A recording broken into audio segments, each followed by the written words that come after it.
जिस प्रकार महंगाई ने देश के आम आदमी की कमर तोड़ के रखी है वो चिंताजनक है।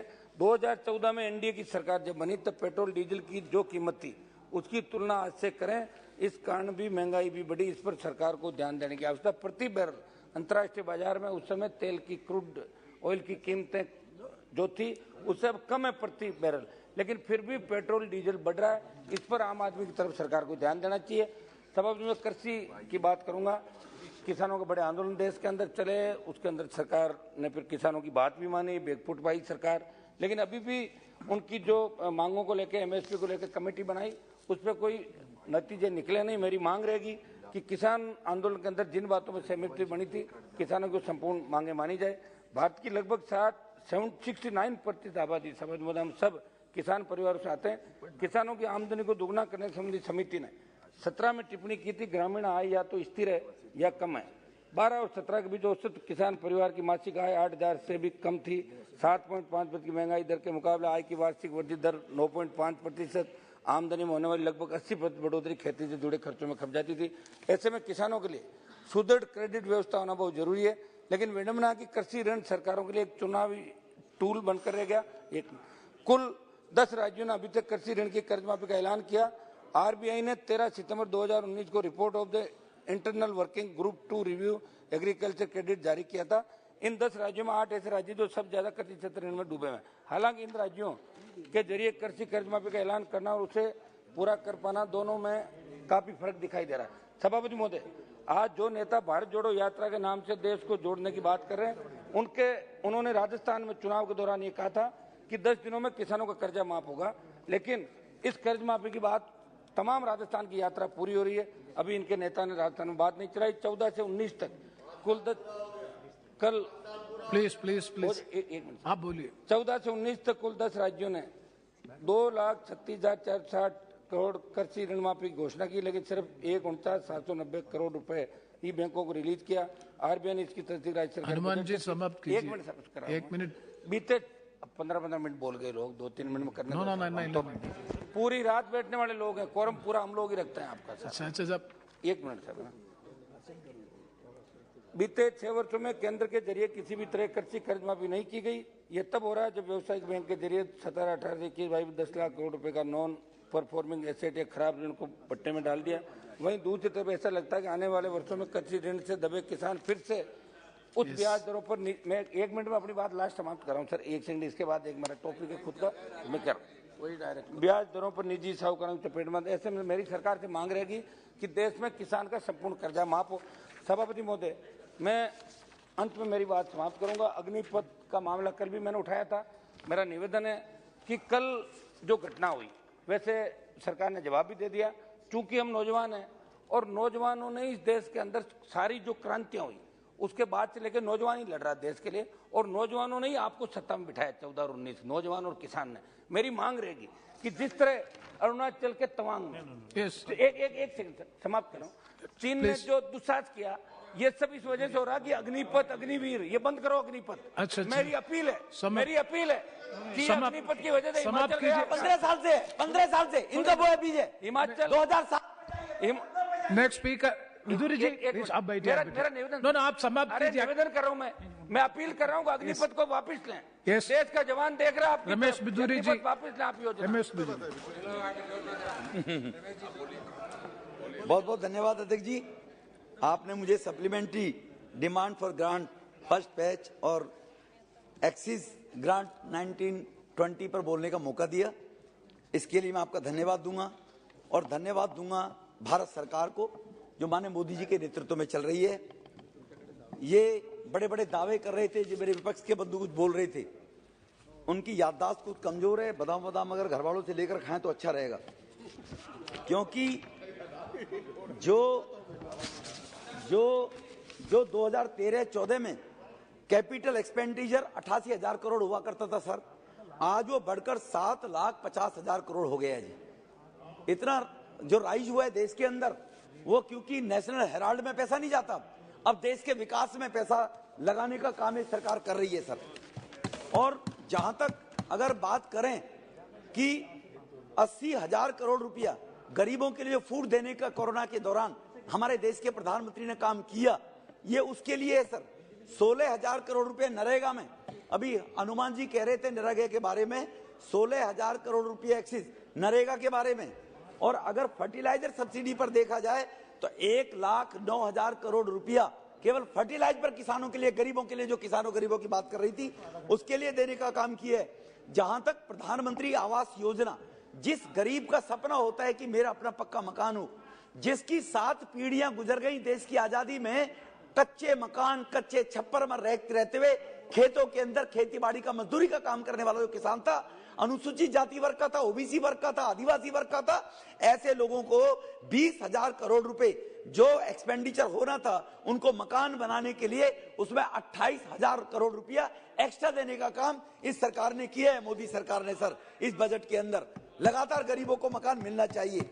और अगर रोड और रेलवे पर मैं जाऊं तो वो 30,000 करोड़ रुपया एक्स्ट्रा दिया गया है, जो बहुत मेरे वक्ताओं ने इसके बारे में जानकारी दी होगी। सर, जो 50,000 करोड़ रुपया कैपिटल एक्सपेंडिचर्स के रूप में एक्स्ट्रा देने का काम किया है सरकार ने, वो इससे पहले उस पर अगर चिंता करते तो शायद उनको जानकारियां होती। सर, ये तो इस सरकार की देन है। मैं जाना नहीं चाहता सर कि कोरोना वैक्सीन के दौरान अभी वो आंध्रा के सांसद हमारे चले गए और सुप्रिया जी भी चली गई।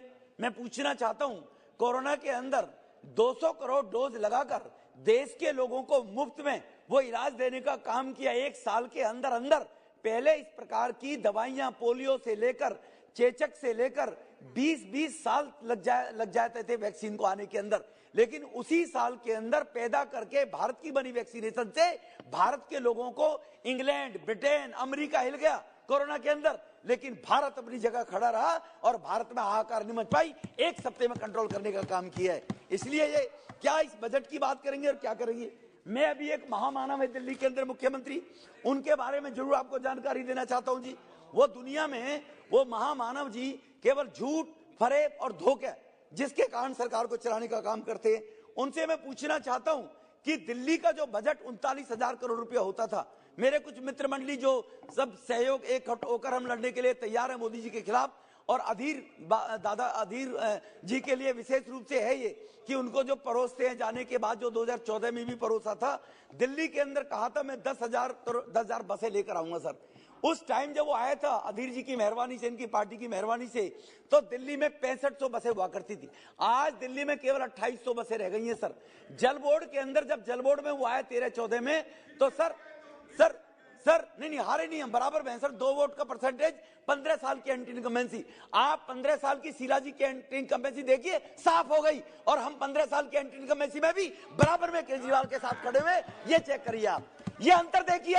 ये शीला जी का 15 साल की एंटी इनकम्बेंसी में क्या हुआ, और हम 15 साल एमसीडी में रहने के बाद आज 2% वोट से पीछे बराबर में आकर खड़े कर दिए दिल्ली की जनता ने। तो इसलिए हम हारे नहीं है सर। दूसरा, मैं सर, दिल्ली जल बोर्ड 600 करोड़ के प्रॉफिट में हुआ करता था, आज दिल्ली जल बोर्ड 9,000 करोड़ के घाटे में है। सीएजी 22 चिट्ठी लिख चुकी है उनको कि हमने ऑडिट करना है खातों को, बैलेंस शीट नहीं बन पाई है दिल्ली के अंदर। और जो जीएसटी के बारे में राग लाप रह गए, वो चले गए, दानी जी बोलकर भाग जाते हैं, जैसे केजरीवाल की आदत है, थूक के भाग जाओ, लोग पीछे पीछे लगते रहेंगे, भाग में जाए, लोग सफाई देते रहेंगे। ये यहाँ लोगों की आदत है, कोई नहीं है सामने। अगर बैठे होते मैं इनको इसको जवाब दूंगा कि मैं इनसे पूछना चाहता हूं कि दिल्ली के अंदर, मैं दिल्ली का उदाहरण दे रहा हूं, जो जीएसटी को रो रहे थे, जिसको ये इनके नेता जो भारत जोड़ो की बात करते हुए और देश के नौजवानों को कह रहे हैं कि 4 साल बाद उनको लात मार दी जाएगी, इस प्रकार की भाषा का एक राष्ट्रीय पार्टी का कुमार ऐसी बातें बोलता है, तो आप अंदाजा लगाओ देश को कहां ले जाने का प्रयास कर रहे हैं लोग नौजवानों के बारे में। तो इसीलिए जो जीएसटी के माध्यम से दिल्ली सरकार का बजट 39,000 करोड़ रुपए हुआ करता था, आज वो 78,000 करोड़ रुपए हो गए। वो जीएसटी के कारण हुआ है कि जीएसटी लाने का साहस अगर किया तो मोदी साहब ने किया, सरकार ने किया, तब जाकर ये बजट डबल हुआ है जी। इसीलिए केवल जीएसटी से बजट बढ़ा है, यही नहीं कहना चाहता मैं सर। मैं पूछना चाहता हूं, आज देश की राजधानी दिल्ली दुनिया के 10 पहले प्रदूषित शहरों में है, दुनिया के पहले। और दूसरी तरफ जो अधीर भाई कह रहे थे, फिर भी हार गए, दुनिया के पहले 10 स्कूलों में सबसे बढ़िया नंबरों में स्कूलों में है तो दिल्ली नगर निगम के लाजपत नगर स्कूल का है, दुनिया के 10 नंबरों में, जो एमसीडी चला रही थी जिन स्कूलों को सर। तो इसीलिए ये अंतर है, ये अंतर भी हम लोगों को देखना पड़ेगा और पढ़ना पड़ेगा सर। यही लोग जो रेवेन्यू अर्न करने के लिए एक शराब घोटाला दिल्ली में लाया गया। No, please.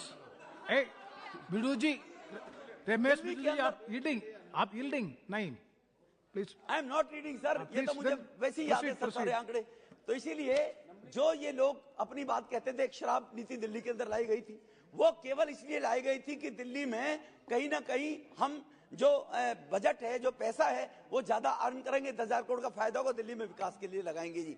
दिल्ली पॉल्यूशन को लेकर 16 स्मॉग टावर बनाने की बात कहने वाले व्यक्ति पिछले 8 साल में 2 स्मॉग टावर नहीं लगा पाए। 2 लगे तो अधूरे, एक आनंद विहार के अंदर, 1 करोड़ रुपए इसके अंदर। इस प्रकार की सरकारें चलाने वाले लोग और इस प्रकार का महागठबंधन करने वाले लोग, उनसे मैं पूछना चाहता हूं कि उनके दौरान दिल्ली का जो बजट होता था, जो मैंने पहले कहा कि केवल 80,000 करोड़ रुपए कैपिटल एक्सपेंडिचर हुआ करता था, और आज 7,50,000 करोड़ हो गया, तो किसके कारण हो गया? मोदी है तो मुमकिन है सर, इनके बस का नहीं तो नहीं कर सकते थे सर। इसीलिए जहां तक एजुकेशन की मैं बात कहना चाहता हूं, उन्हीं महामानव ने कहा था, आपने ही कहा था कि देखो भाजपा ना जाए चाहे चोर आ जाए। अब चोर लगने लगा तुम्हें वो? ये कांग्रेस ने नहीं कहा था जो तुम्हारा सुपड़ा साफ हुआ। उस महामानव ने कहा दिल्ली में 20 कॉलेज खोलूंगा, 20, एक नहीं खुला सर। लेकिन इस मोदी सरकार के कारण से दिल्ली विश्वविद्यालय का एक कॉलेज सेंट्रल गवर्नमेंट ने दिल्ली में खोल दिया, लेकिन बीजेपी उसकी सरकार, जो दिल्ली की सरकार से एक कॉलेज नहीं खोल पाया था। 500 नए स्कूल बनाने का काम करूंगा सर, 10 स्कूल, 10 जुम्मेवार हाउस के अंदर मैं बात कह रहा हूं सर, 10 स्कूल दिल्ली में कहीं बता दो, केवल एक बाहर के विदेशी अखबार के अंदर ये छपवा कर, एक ऑडिटोरियल छपवा कर, पैसे देकर, और ये परसेप्शन बनाने का प्रयास किया गया कि दिल्ली के स्कूल वर्ल्ड क्लास के स्कूल हैं, जबकि उन स्कूलों में आज भी देश की राजधानी दिल्ली के अंदर 80 बच्चे एक सेक्शन में जमीन पर बैठते हैं, आज भी बेंच उनके बाद बैठने के लिए अवेलेबल नहीं है। इस प्रकार के लोग जो इस देश में केवल ये कहने के लिए वंदे मातरम और हम राष्ट्रवादी शक्ति है, भारत को मजबूत बनाने के लिए ऐसी बातें वो बोलते हैं दिखावे की, जैसे समय समय पर कुछ नेता मंदिरों में जाना प्रारंभ कर देते हैं, और मंदिरों में जाने के बाद और केवल वो पहले भाषण देंगे कि मेरी नानी ने कहा था, और मेरा राम किसी टूटे हुए स्ट्रक्चर को बनाकर नहीं बनेगा। लेकिन जब लगा कि बहुसंख्यक समाज का अपमान करने का एक काम हुआ है, तो बाद में कहने लगे भारत की करेंसी के ऊपर गणेश जी की और लक्ष्मी जी की प्रतिमा होनी चाहिए। अरे महामानव बंधुवर, अगर गणेश जी सुख समृद्धि देती है लक्ष्मी, तो आप पंजाब और दिल्ली के अंदर जहां महात्मा गांधी, अंबेडकर जी की मूर्ति है, उसके बराबर में रेजुलेशन लेकर आओ दिल्ली सरकार के अंदर, रेजुलेशन लेकर आओ पंजाब सरकार के अंदर, और सरकारी दफ्तर भी धन धान्य से भरपूर रहे, वैभव बढ़ता रहे सरकारों का। गणेश जी की, लक्ष्मी की मूर्ति सरकारी दफ्तरों में लगाइए, विधानसभा दिल्ली के अंदर और दिल्ली पंजाब के अंदर लगना चाहिए था। करेंसी पर लगाने के लिए, वहां भी एक समुदाय का अपमान करने के लिए कि करेंसी पर गणेश लक्ष्मी की मूर्ति होगी, तस्वीर होगी, तो लोग थूक लगा लगा गिनने के बहाने से हिंदू धर्म को हाथ करने का काम करेंगे, उनको कहीं ना कहीं दूषित करने का काम करेंगे, देवी शक्तियों को। तो इस प्रकार की कॉन्स्पिरेसी षड्यंत्रकारी लोग इस देश में 60 साल से जो बैठे रहे लोग हैं, मैं उनको ये बताना चाहता हूं कि षड्यंत्र करने से कुछ नहीं होगा। केवल गरीब के उत्थान के लिए, गरीब के कल्याण के लिए, गरीब की आवश्यकता की पूर्ति के लिए इस देश में जितने भी काम हुए, मैं ये नहीं कहता वो कहते रहे हमने कुछ नहीं किया, कुछ नहीं किया। जो कितना करना चाहिए तो वो इन्होंने नहीं किया, उतना करते तो इनका ये हसर ना होता कि सड़क पर धक्के खाते फिर रहे। कांग्रेस जोड़ो का नारा, भारत जोड़ो के नाम से कांग्रेस जोड़ो का नारा देने वाले लोग हैं, और कहीं ना कहीं अब उनको उनकी हैसियत पता लगने लगी है। आपने मुझे बोलने का मौका दिया, बहुत बहुत धन्यवाद। बहुत बहुत धन्यवाद। श्री राजमोहन उड़ितान जी।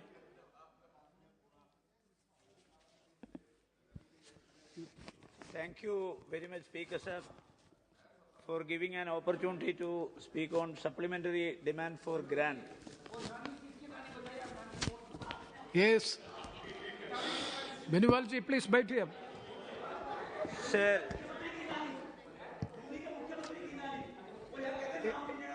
Yes, please. will you please keep mum? Please continue. So, Ramesh Biduri ji, you spoke within the time and again you are speaking. thank you very much, Speaker sir, for giving an opportunity to speak on supplementary demand for grant. Sir, our economy is on the verge of collapse. I recall a cartoon drawn by Satish Acharya. In the cartoon, Prime Minister Modi ji is depicted as a chowkidar at an ATM. The people like Nirav Modi and Vijay Mallya are running away with money looted from the ATM.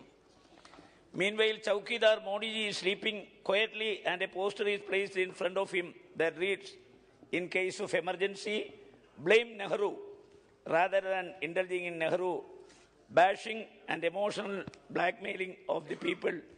This government has failed miserably to save the economy of India. India could overcome the global financial crisis of 2008-9, widely referred to as the Great Recession, under the sagacious leader of Sri Manmohan Singh, a great economist.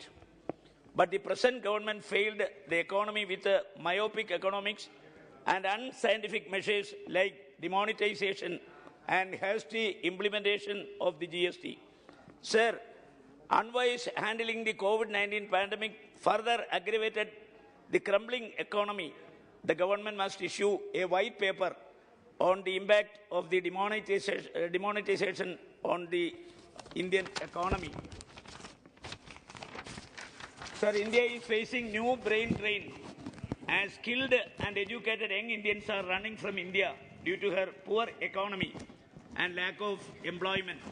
A recent report by Redseer Strategy Consultants predicted that close to 1.8 million Indians will spend $85 billion to pursuing a degree abroad by 2024.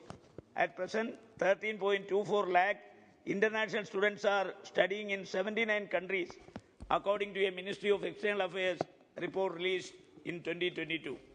Sir, global ratings from Moody's recently lowered India's 2022 real GDP growth projections to 7.0% from 7.7%.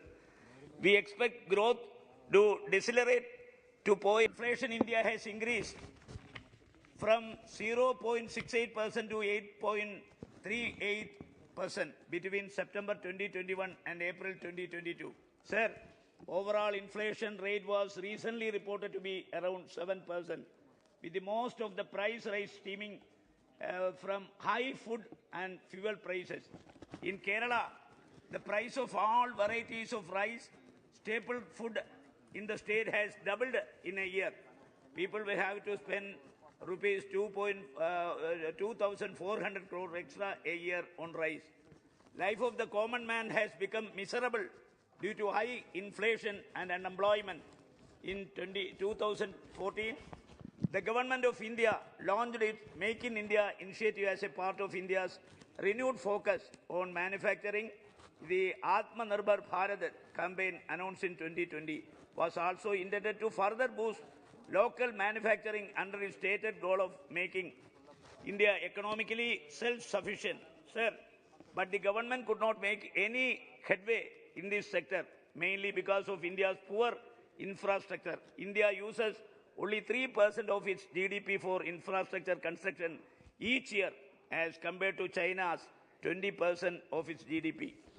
The farming community is facing a severe crisis in India. The prices of cash crops are falling down. After a moderate post-pandemic revival, the price of natural rubber has crashed into sixth-month low of 140 per kg in the Indian market. The price of latex, which soared during the pandemic due to huge demand from glove makers, took a more severe doubling, with its prices rolling down below to 120, sir. Sir, the government of India has discontinued the railway budget, so it should be resumed. Kerala has very inadequate railway infrastructure. Much awaited Kanyanad-Kannur railway lane connecting Kanyanad, Kerala with Mysore and Bangalore through Kannur, Karnataka, and the Shabari rail link connecting Angamali with Erumeli is still pending with the Southern Railway for approval. Sir, the construction of railway flyovers in North Malabar has commenced years back. In my constituency, Kasaragod, 10 such flyovers have been proposed, but still all work is progressing at snail's pace. The construction of some flyovers have not even started, and other ROB still await approval. The work of Neeleshwaram Pallikara ROB in the final stage. Now the only thing left is to control the train traffic and to place the grids appropriately. Unfortunately, it has been waiting for months for the permission of the Railway Ministry. Sir, Kannur International Airport. Yes. Sir, Kannur International Airport completes 4 years on 9 December 2022. It is one of the most important airport of Kerala. We are sure that you are aware that Kannur has not been considered as a point of call so far, even though all the national carriers of GCC have repeatedly expressed their wish to have flights to Kannur. Yes. So we request you to kindly include Kannur Airport also in the point of call list for foreign airlines. Currently, only 4 Indian companies, Air India Express, Go First, and Indigo, are operating a handful international and domestic flights. An instruction from your side to all the Indian airlines companies to provide more services, both on international and domestic routes, will be highly appreciated. At present, Kannur Airport doesn't have any operations so far. East countries like Malaysia, Singapore, and Thailand, where Chennai and Bangalore Airport were operating to these countries. Yes, sir, only one.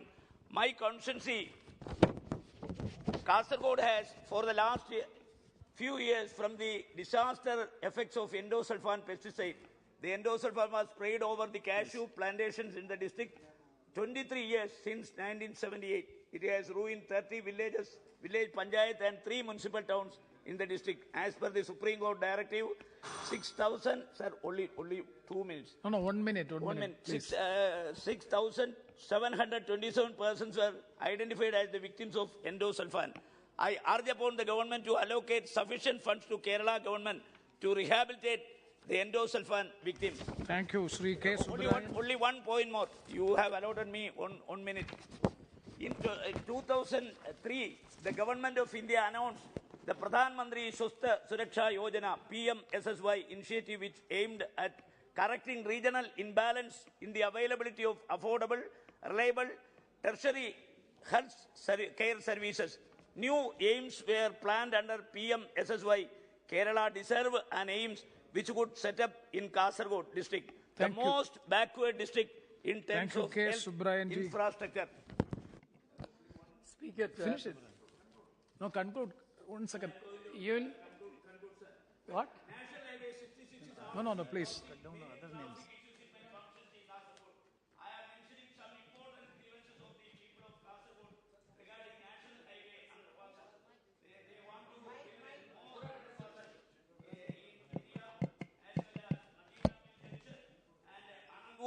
And Mavungal, likewise Indira Nagar, Adakatuvayal, Parwat, Muttam Gate, and Hidayat Nagar, and Kaikaba.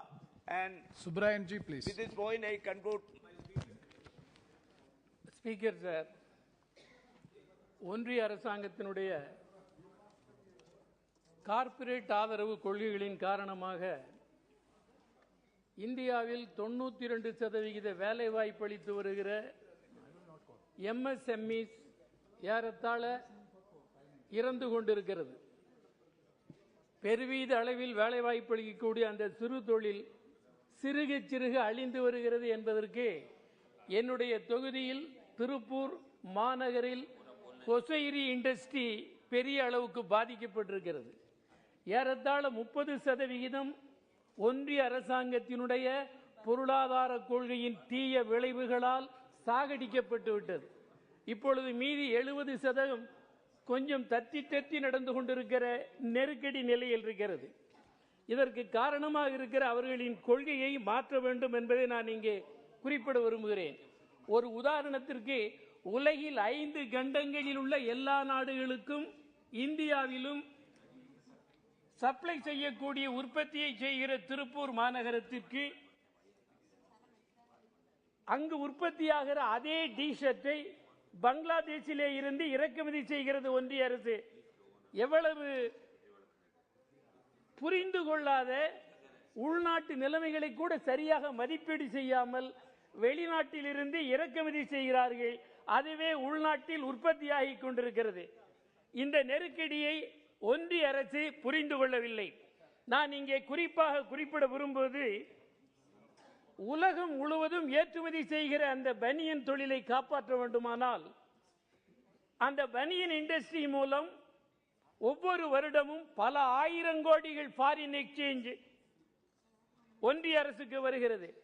அந்த foreign எக்ஸ்சேஞ்சில் குறிப்பிட்ட அளவு குறிப்பிட்ட சதவிகிதம் திருப்பூரின் உள்கட்டமைப்பு வசதிகளை மேம்படுத்துவதற்காக, திருப்பூர் மாவட்டத்தினுடைய உள்கட்டமைப்பு வசதிகளை மேம்படுத்த ஃபாரின் எக்ஸ்சேஞ்சில் குறிப்பிட்ட சதவிகிதத்தை திருப்பூர் மாவட்டத்திற்கு ஒதுக்க வேண்டும் என்று நான் அழுத்தம் திருத்தமாக வலியுறுத்த விரும்புகிறேன். அதே மாதிரி ஒரு ஸ்பெஷல் ஃபண்ட் ஒதுக்கீடு செய்து திருப்பூரில் ஃபாரின் எக்ஸ்சேஞ்ச் ஈட்டி தருகிற ஒரு நகரம் என்ற முறையிலும் வட இந்தியாவில் இருந்து பெரும்பகுதியினருக்கு வேலை வாய்ப்பு அளிக்கிறது திருப்பூர் இண்டஸ்ட்ரி. வட மாநிலத்திலிருந்து மட்டுமல்ல, தமிழ்நாட்டின் தென் மாவட்டங்களில் இருந்தும் ஆயிரக்கணக்கானவர்களுக்கு வேலை வாய்ப்பு அளிக்கிறது. அந்த திருப்பூரை காப்பாற்ற ஒன்றிய அரசு கடமைப்பட்டிருக்கிறதா இல்லையா? ஒன்றிய அரசிற்கு இதன் மீது அக்கறை இருக்கிறதா இல்லையா? பெருவீர அளவில் வேலை வாய்ப்பு அளிக்கிற அந்த திருப்பூரை காப்பாற்ற வேண்டும் என்று கொஞ்சம் கூட சிந்திக்கவில்லை ஒன்றிய அரசு என்பதை அவர்களின் நடைமுறை அனுபவங்கள் உணர்த்துகின்றன. அதை திருத்திக் கொள்ள வேண்டும் என்று இங்கே நான் வலியுறுத்துகிறேன். அதே மாதிரி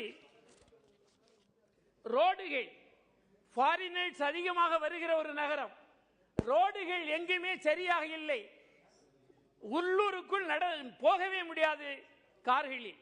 அந்த அளவிற்கு டிராபிக் கன்ஜஸ்டடாக இருக்கிறது. எந்த விதமான ரோடும் முழுமையடையவில்லை, நல்ல முறையில் தரம் உயர்த்தப்படவில்லை.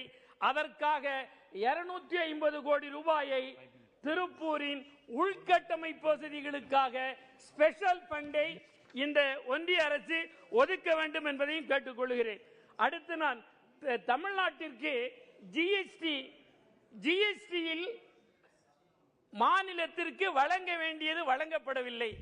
ஒரு யூனியன் அரசு சத்தியமேவ ஜெயதே என்ற முழக்கத்தின் கீழ் ஆண்டு கொண்டிருக்கிற ஒரு அரசு தன்னுடைய அதிகாரம் செலுத்துகிற மாநிலங்களுக்கு அதிக உதவியும், தன்னை எதிர்க்கக்கூடிய கட்சிகள் ஆளுகிற மாநிலங்களுக்கு பழி வாங்குகிற முறையில் குறைந்த நிதி ஒதுக்குவது தர்மம் அல்ல. தர்மத்தை போதிக்கிற உங்களுக்கு ஒருபோதும் அது தர்மமாக விளங்காது. எனவே தமிழ்நாட்டின் தேவைகளை நிறைவேற்ற உரிய நிதியை ஒதுக்கீடு செய்ய வேண்டும் என்பதை கேட்டு முடித்துக் கொள்கிறேன். Thank you. Sri Nawaz Kaniji. Sri S. Venkatesan.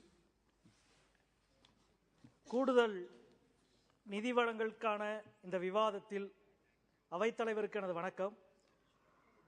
Madurai AIIMS பற்றி தொடர்ச்சியாக இந்த அவையில் நாங்கள் கேள்வி எழுப்பிக் கொண்டே இருக்கின்றோம். ஆனால் எப்பொழுது கேள்வி எழுப்பினாலும் மதுரை எய்ம்ஸ் எப்பொழுது கட்டி முடிக்கப்படும் என்ற பதிலையே இந்த அவையிலே அமைச்சர்கள் தெரிவிக்கிறார்கள். நேற்றைய தினம் கூட அமைச்சர் 2026 அக்டோபரிலே மதுரை எய்ம்ஸ் கட்டி முடிக்கப்படும் என்று தெரிவித்தார். எங்களது கோரிக்கை எப்பொழுது கட்டி முடிப்பீர்கள் என்பதல்ல, எப்பொழுது துவக்குவீர்கள் என்பதை நாங்கள் கேட்கிறோம். துவங்காத ஒன்றை முடிக்கிற தொழில்நுட்பத்தை உலகத்தில் யாரும் இதுவரை கண்டுபிடிக்கவில்லை.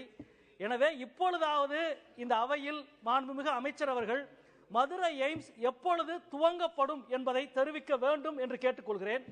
பிரதமரால் அடிக்கல் நாட்டப்பட்ட ஒரு திட்டத்தை தயவு செய்து துவக்குங்கள் என்று எதிர்க்கட்சிகளாகிய நாங்கள் மன்றாடுகிறோம். ஆனால் தமிழகத்தை வஞ்சிப்பதனுடைய ஒரு பகுதியாக மதுரை எய்ம்ஸை நீங்கள் துவக்க மறுக்கிறீர்கள்.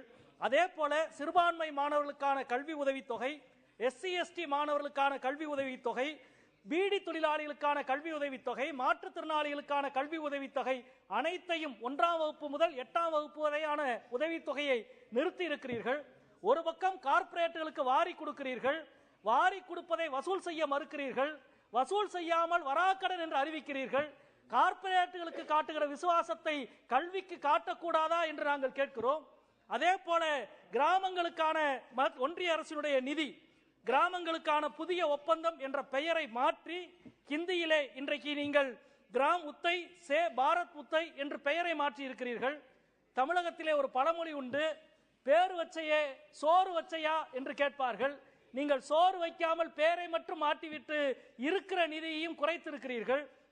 அதே போல தமிழகத்துக்கான ரயில்வே திட்டங்கள், தொடர்ச்சியாக தமிழகத்துக்கான ரயில்வே திட்டங்கள் வஞ்சிக்கப்படுகிறது, போதுமான நிதி மறுக்கப்படுகிறது. வடகிழக்கு ரயில்வேக்கு, வட இந்திய ரயில்வேக்கு ஒதுக்குவதில் 1/4 பகுதியை கூட தென்னக ரயில்வேக்கு ஒதுக்க மறுக்கிறீர்கள். இந்த விவாதத்திற்கு பிறகாவது தென்னக ரயில்வேக்கான நிதி அதிகப்படுத்தி தரப்பட வேண்டும் என்று கேட்டுக்கொள்கிறோம். அதே போல மாற்றுத்திறனாளிகளுக்கு திவ்யாங் என்ற சமஸ்கிருதத்திலே ஒரு பெயர், தெய்வ குழந்தை என்ற பெயரை வைத்தீர்கள். ஆனால் தெய்வ குழந்தைகளுக்கு கொடுத்த நிதியை இந்த பட்ஜெட்டில் 30% குறைத்திருக்கிறீர்கள். மனிதர்களுக்கு நியாயம் வழங்காதது மட்டுமல்ல, தெய்வங்களுக்கும் நீங்கள் நியாயம் வழங்க மாட்டீர்களா என்று நாங்கள் இந்த நேரத்திலே கேட்டுக்கொள்கிறோம். அதே போல இங்கே திருப்பூர் எம்பி அவர்கள் குறிப்பிட்டதை போல திருப்பூர் ஜவுளி தொழில் என்பது மிகவும் கடுமையான நெருக்கடிக்கு உள்ளாக்கப்பட்டிருக்கிறது. கூடுதல் பிணையில்லா கடன் வழங்க வேண்டும் என்பதையும் இந்த நேரத்திலே கேட்டுக்கொள்கிறோம்.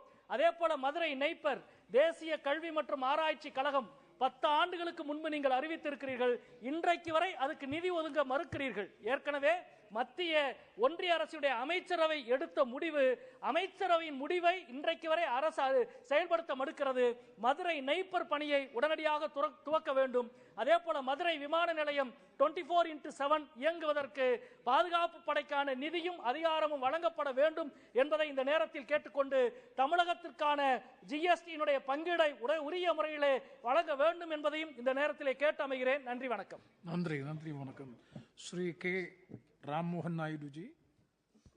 Thank you very much, Chairman sir, for giving me the opportunity to speak on supplementary demand for grants. And since 2014, since the bifurcation of Andhra Pradesh, and you have also been a witness of this, sir, whenever there has been a discussion on budget, we have always been demanding for the assurances that have been mentioned in the Act. Yes. And it is not just that we have been constantly repeating. The central government also has to understand the reason for us to constantly repeat our demands regarding the AP Reorganization Act is that most of them have been unfulfilled till now, sir. So which is why once again I request the central government to fulfill all the assurances that have been mentioned in the AP Reorganization Act. Some of them I want to briefly highlight. Some have already been mentioned by my colleague Jaidev Gallaji yesterday in his speech in this supplementary demand for grants. And one of the most important ones, sir, is the establishment of railway zone, sir. This has been a long-lasting demand and we felt very happy when it was mentioned in the AP Reorganization Act. But it was announced 3.5 years ago by the central government themselves. But even today, when even the budget of 170 crore rupees has been budgeted for this creation of new Vizag railway zone and also new Raigada division also, sir. But only 106 has been sanctioned. I have to mention in the floor of the House that the people of Uttarandhra, who are going to be the major benefiters of the railway zone, they are not satisfied with the sanction, sir. We want to see the zone in action. Only then it will be the fulfillment of this railway zone, sir. For that, we request the central government to give fulfill all the budgetary requirements for the creation of new railway zone in the state of Andhra Pradesh. And also, I don't know why there has been an unjustified decision to remove Voltaire division completely. It was one of the most profitable divisions in the country, sir. Without any solid reasoning, without any solid justification, they are simply removing the Voltaire division, which is not right. So once again, I want to demand the central government to include railway zone in its Voltaire division in its entirety and to continue its existence in the South Coast railway zone, which has been announced. And also the stations are Palasa, Mandasa, Sunnadevi, Baruva, Sompeta, Jadupudi, Ichapuram. These come under Khurda Road division. I would like to request the central government also to include them in the South Coast railway zone. These might be something related to the railway ministry, but whenever any decision has to be made, it has financial implications. So which is why I want to mention in the demands for grants also, sir. And like I've said, the major beneficiaries for the creation of railway zone, this has been a dream for Uttarandhra people, sir. New railway lines, new trains, new station developments, new infrastructure. So this is going to help in the economic development of especially Uttarandhra region. So without any further delay, let the central government bring the zone into existence and into operation. That is my strong demand to the central government through this speech, sir. And also, Vizag steel plant. Not just this, sir. The central government has been constantly deciding on privatizing many of the PSUs. If there is a reasoning, the first and foremost reason that they give is that it's not the business of the government to deal with these kind of PSUs. Sir, if there are hundreds of PSUs in this country, and if such a reasoning is being made and to privatize, if you feel that it's not our business to get into the working of these PSUs, then if you pick up unprofitable units, And then if you start privatizing, maybe somewhere it makes sense. But this Vizag steel plant is one of the most profitable units in the country. And steel is such a strategic asset for this country, sir. You can't depend on other countries when it is such an important major attribute in the nation building of this country. And you have seen from the Russia-Ukraine war crisis and also in the Europe how much dependent they are on China, and suddenly they are facing a crisis right now. And we are speaking of Atmanirbhar Bharat, then it doesn't make any sense that a steel plant which is so powerful, which has a great potential like Vizag steel plant, it is being privatized. Even after the announcement of privatization, it has been going into profit, sir. With the working of the labor there who are dependent on that, it is one of the most profitable units today. So there is no reason to privatize this Vizag steel plant. I would like to request demand the central government to rethink on its decision, sir. And also along with this, there are some issues regarding, sir, I'll complete in 2 minutes, not a single second more than 2 minutes. 1 minute, conclude within 1 minute. Sir, regarding the Vizag steel plant employees issue also. It's over, that issue is over. Next. There are, sir, just one line I want to mention for the employees, sir. Sir, after the disinvestment decision, promotions, filling of vacancies have been stalled for last 2 years, sir. Sir, this is a separate decision which might happen, might not happen. But why stop the vacancies? Why stop the recruitment? Why stop the promotions? This is not right, sir. And also, there are displaced persons who have donated their land for the creation of steel plant. For so many years, they are waiting for additional employment. Approximately 8,300 people. They're still not employed, sir. Who is going to take care of these people? This also has to be answered by the central government. And one last final point, sir. I come from the state of Andhra Pradesh. So the finances are in a very alarming situation right now, sir. We are in a position where the government is not even able to pay the salaries on time. Today is the 12th and there are a lot of employees, government employees who have not received their salaries also, which is very alarming. So I would like to ask the central government, when the state in this great nation is facing this kind of financial crisis, is the central government just going to spectate, just going to look at the functioning of the state, or is it going to interfere? Because there are many other issues also if you go deeper, sir. Narega funds have been misappropriated, sir. We have given a complaint. Out of 231 crores, only 5 crores have been recovered. What is happening, we don't know. And CAG also reported that 48,000 crores, there is no receipts at all on where that has been spent. Ram Mohan ji. Sir, last 30 seconds. The 15th Finance Commission grants also, sir, which has to go directly to the panchayats. Very good decision the central government has made so that the panchayats are strengthened. Now, these funds also, approximately 900 crores, they're not going to the panchayats. The sarpanches are paying from their pockets, sir, for sanitation, for electricity. And this is also not right, sir. The center has to interfere. One last point that I want to make. Disaster relief fund to the tune of 1,100 crores, unutilized, misappropriated. What is the central government going to do? These are all funds which the central government is sending to the state. When the finances in the state are not happening in the right way, then who is going to take responsibility? I would like to ask the finance minister to answer this question. Thank you. Thank you, Ram Mohan. மாண்புமிகு அவைத் தலைவருக்கு வணக்கம். நாட்டில் வறுமை அதிகரித்திருக்கிறது, வேலையின்மை அதிகரித்திருக்கிறது, பணவீக்கம் அதிகரித்துள்ளது. இதனால் விலைவாசி கடுமையாக உயர்ந்து ஏழை எளிய உழைக்கும் மக்களை கடுமையாக வதைத்து கொண்டிருக்கிறது என்பதை நாம் அறிவோம். அரசின் தவறான பொருளாதார கொள்கைகளாலும் தவறான நிதி மேலாண்மையாலும் இந்த பொருளாதார வீழ்ச்சி ஏற்பட்டிருக்கிறது. அமெரிக்க டாலரோடு இந்திய ரூபாயை ஒப்பிடுகிற போது இந்திய ரூபாயின் மதிப்பு மிக அதலபாதாளத்தில் வீழ்ச்சி அடைந்திருக்கிறது.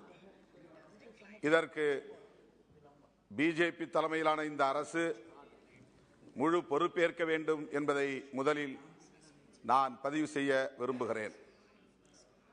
தமிழ்நாடு இந்திய மாநிலங்களிலேயே இந்திய ஒன்றிய அரசுக்கு நிதி அளிப்பதில் முதலிடம் வகிக்கக்கூடிய ஒரு மாநிலமாக, அதிக அளவில் நிதி வருவாய் வழங்குகிற மாநிலமாக இருக்கிறது. ஆனால் இந்திய ஒன்றிய அரசின் மாநிலங்களுக்கான நிதி பகிர்வில் தமிழ்நாடு மிகவும் குறைவான நிதியை பெறக்கூடிய நிலை உள்ளது.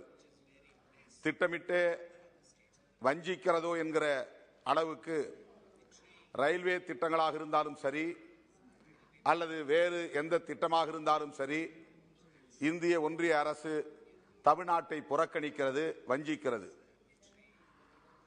மதுரையிலே எய்ம்ஸ்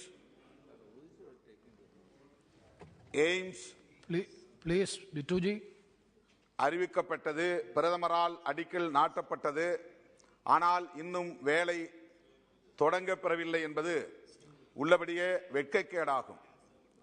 பிரதமரால் தொடங்கப்பெற்ற வேலையே இன்னும் அடிக்கல் நாட்டப்பெற்ற வேலை இன்னும் தொடங்கப்பெறவில்லை என்பது வேதனைக்குரியது, வெட்கக்கேடானதாகும்.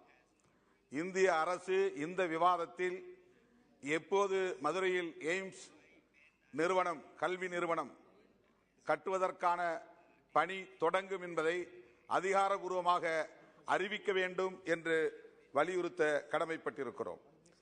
நிதி பகிர்வு செய்வதில் 15வது நிதிக்குழு மாநிலங்களுக்கு எவ்வாறு நிதியை பகிர்வது என்பது குறித்து ஒரு வரையறையை தீர்மானித்திருக்கிறது.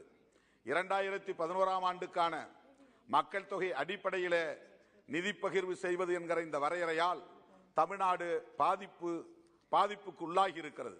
ஏனெனில் தமிழ்நாடு தான் இந்திய ஒன்றிய அரசின் குடும்ப கட்டுப்பாட்டு திட்டத்தை மிகச் சரியாக நடைமுறைப்படுத்தி மக்கள் தொகையை கட்டுப்படுத்தி இருக்கிறது. ஒப்பீட்டளவில் உத்தரப்பிரதேசத்தில் குடும்ப கட்டுப்பாடு திட்டம் முறையாக நடைமுறைப்படுத்தப்படவில்லை. அதனால் அங்கு மக்கள் தொகை அதிகரித்திருக்கிறது. ஆனால் இந்திய அரசாங்கத்தினுடைய குடும்ப கட்டுப்பாட்டு திட்டத்தை மிகச் சரியான முறையிலே நடைமுறைப்படுத்திய மாநிலங்களுள் தமிழ்நாடு முதன்மையான மாநிலம். அதனால் மக்கள் தொகை ஒரு கட்டுப்பாட்டுக்குள் இருக்கிறது. இந்த மக்கள் தொகையை அடிப்படையாக வைத்து ஒரு வரையறையாக வைத்து நிதி பகிர்வு என்கிற நிலையை கையாளுவதால் தமிழ்நாடு பாதிக்கப்படுகிறது. எனவே அதிக நிதி வருவாயை வழங்குகிற தமிழ்நாட்டுக்கு கூடுதல் நிதி ஒதுக்கீடு செய்வதற்கு இந்திய ஒன்றிய அரசு முன்வர வேண்டும் என்று கேட்டுக்கொள்கிறேன். அடுத்து டிஃபென்ஸ் காரிடாருக்கு நிதி ஒதுக்கீடு செய்வதாக இந்திய ஒன்றிய அரசு உறுதியளித்திருக்கிறது. தமிழ்நாட்டில் டிஃபென்ஸ் காரிடார் ஏற்கனவே ஆவடியிலே டாங்கி தொழிற்சாலை இருக்கிறது. அதை விரிவுபடுத்த வேண்டும். அதற்கு நிதி ஒதுக்கீடு செய்வதாக உறுதியளித்திருக்கிற இந்திய ஒன்றிய அரசு இதுவரையில் பட்ஜெட்டில் நிதி ஒதுக்கீடு மிக குறைவான முறையிலே அளித்திருக்கிறது. ஒவ்வொரு முறையும் நதிகள் இணைக்கப்படும் என்கிற வாக்குறுதி அளிக்கப்படுகிறது. கோதாவரி, பெண்ணாறு, காவிரி இணைப்பு திட்டம் அறிவிக்கப்பட்ட ஒன்று, ஆனால் நிதி ஒதுக்கீடு செய்யப்படவில்லை.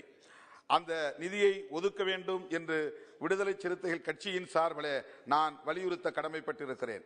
வறுமை ஒழிப்பு திட்டம் என்பது முற்றாக இந்த அரசின் செயல் திட்டத்திலே இல்லை என்பது தெரிய வருகிறது. கடந்த 2020ஆம் ஆண்டிலே 4.6 கோடி பேர் வறுமையில் புதிதாக தள்ளப்பட்டிருக்கிறார்கள். அதற்கு இந்திய அரசின் தவறான பொருளாதார கொள்கைதான் காரணம் என்று தெரிய வருகிறது. இந்தியாவில் உள்ள பெரிய பணக்காரர்களில் 98 பணக்காரர்களின் சொத்து வரியில 4% உயர்த்தினால் இந்தியா முழுவதும் மதிய உணவு திட்டத்தை 17 ஆண்டுகள் நடத்த முடியும் என்று ஒரு அறிக்கை கூறுகிறது. எனவே அவர்களுக்கான வெல்த் டாக்ஸை குறைக்காமல் அவர்களுக்கு வரியை வசூலிப்பதற்குரிய நடவடிக்கைகளை மேற்கொள்ள வேண்டும் என்று கேட்டு ஒரே ஒரு கோரிக்கை, சென்னை மதுரைக்கு இடையிலே வந்தே பாரத் ரயில் விட வேண்டும் என்கிற வேண்டுகோளையும் வைத்து வாய்ப்புக்கு நன்றி கூறி முடிக்கிறேன். நன்றி, வணக்கம். நன்றி, வணக்கம். Miss Ramya Haridas. Sir, I am thankful to you for giving me an opportunity to participate in this discussion. Sir, it is really unfortunate that last budget did not mention about new railway lines or new trains, especially in Kerala. Several times I have mentioned this issue in Parliament for a weekly train connecting pilgrimage areas like Palani and Rameshwaram. But even yet there is no positive reply. Sir, I have mentioned several times about Vallathol Nagar railway station, which is named after famous national poet and freedom fighter Padma Bhushan Vallathol Narayana Menon. But the condition of the railway station is very pathetic. There should be allocation for fund to renovate this railway station. And I submitted proposals to construct ROBs and FOBs in different area in my constituency, but did not get attention. Sir, in agricultural sector, the allocation in budget was not adequate for paddy. I point out several times the assistance for support price should be increased, but there was not such increased allocation. Sir, Kerala is the second largest producer of milk next to Haryana, but there is not notable assistance and project from the part of central government to help dairy farmers. Honorable Finance Minister, please consider this sector also. Sir, midday meal program is backbone of school education, especially in primary section. But the allocation for midday meals assistance is not sufficient as there is price hike for all commodities. So the allocation for midday meal assistance to state should be increased as per present scenario. MGNREGS is the prime economic source of common people in rural and urban area. But fund allocation for this is not sufficient. 2021-22 financial year proved that. And new guidelines to cut short working days and project should be revised. And this project must consider under poverty eradication, so it should get worthful attention. Sir, MSME sector is the major victim of COVID pandemic years. Most of the MSME were closed and stopped permanently. The assistance for such MSME was not included in the budget.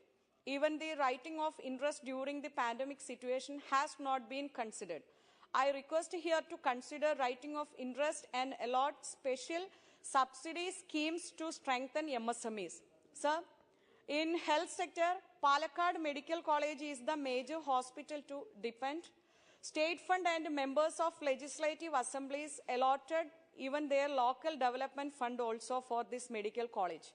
But it is not sufficient to make it as a main center where several people from my constituency also depend upon. I request here to Honorable Health Minister and Finance Minister to consider special central fund for a critical unit in this medical college. Thank you, sir. Very much. Next speaker, Sri Ritesh Pandit ji. बहुत बहुत धन्यवाद आदरणीय अधिष्ठाता महोदय। मैं मात्र 2 minute में अपनी बातें कहूँगा।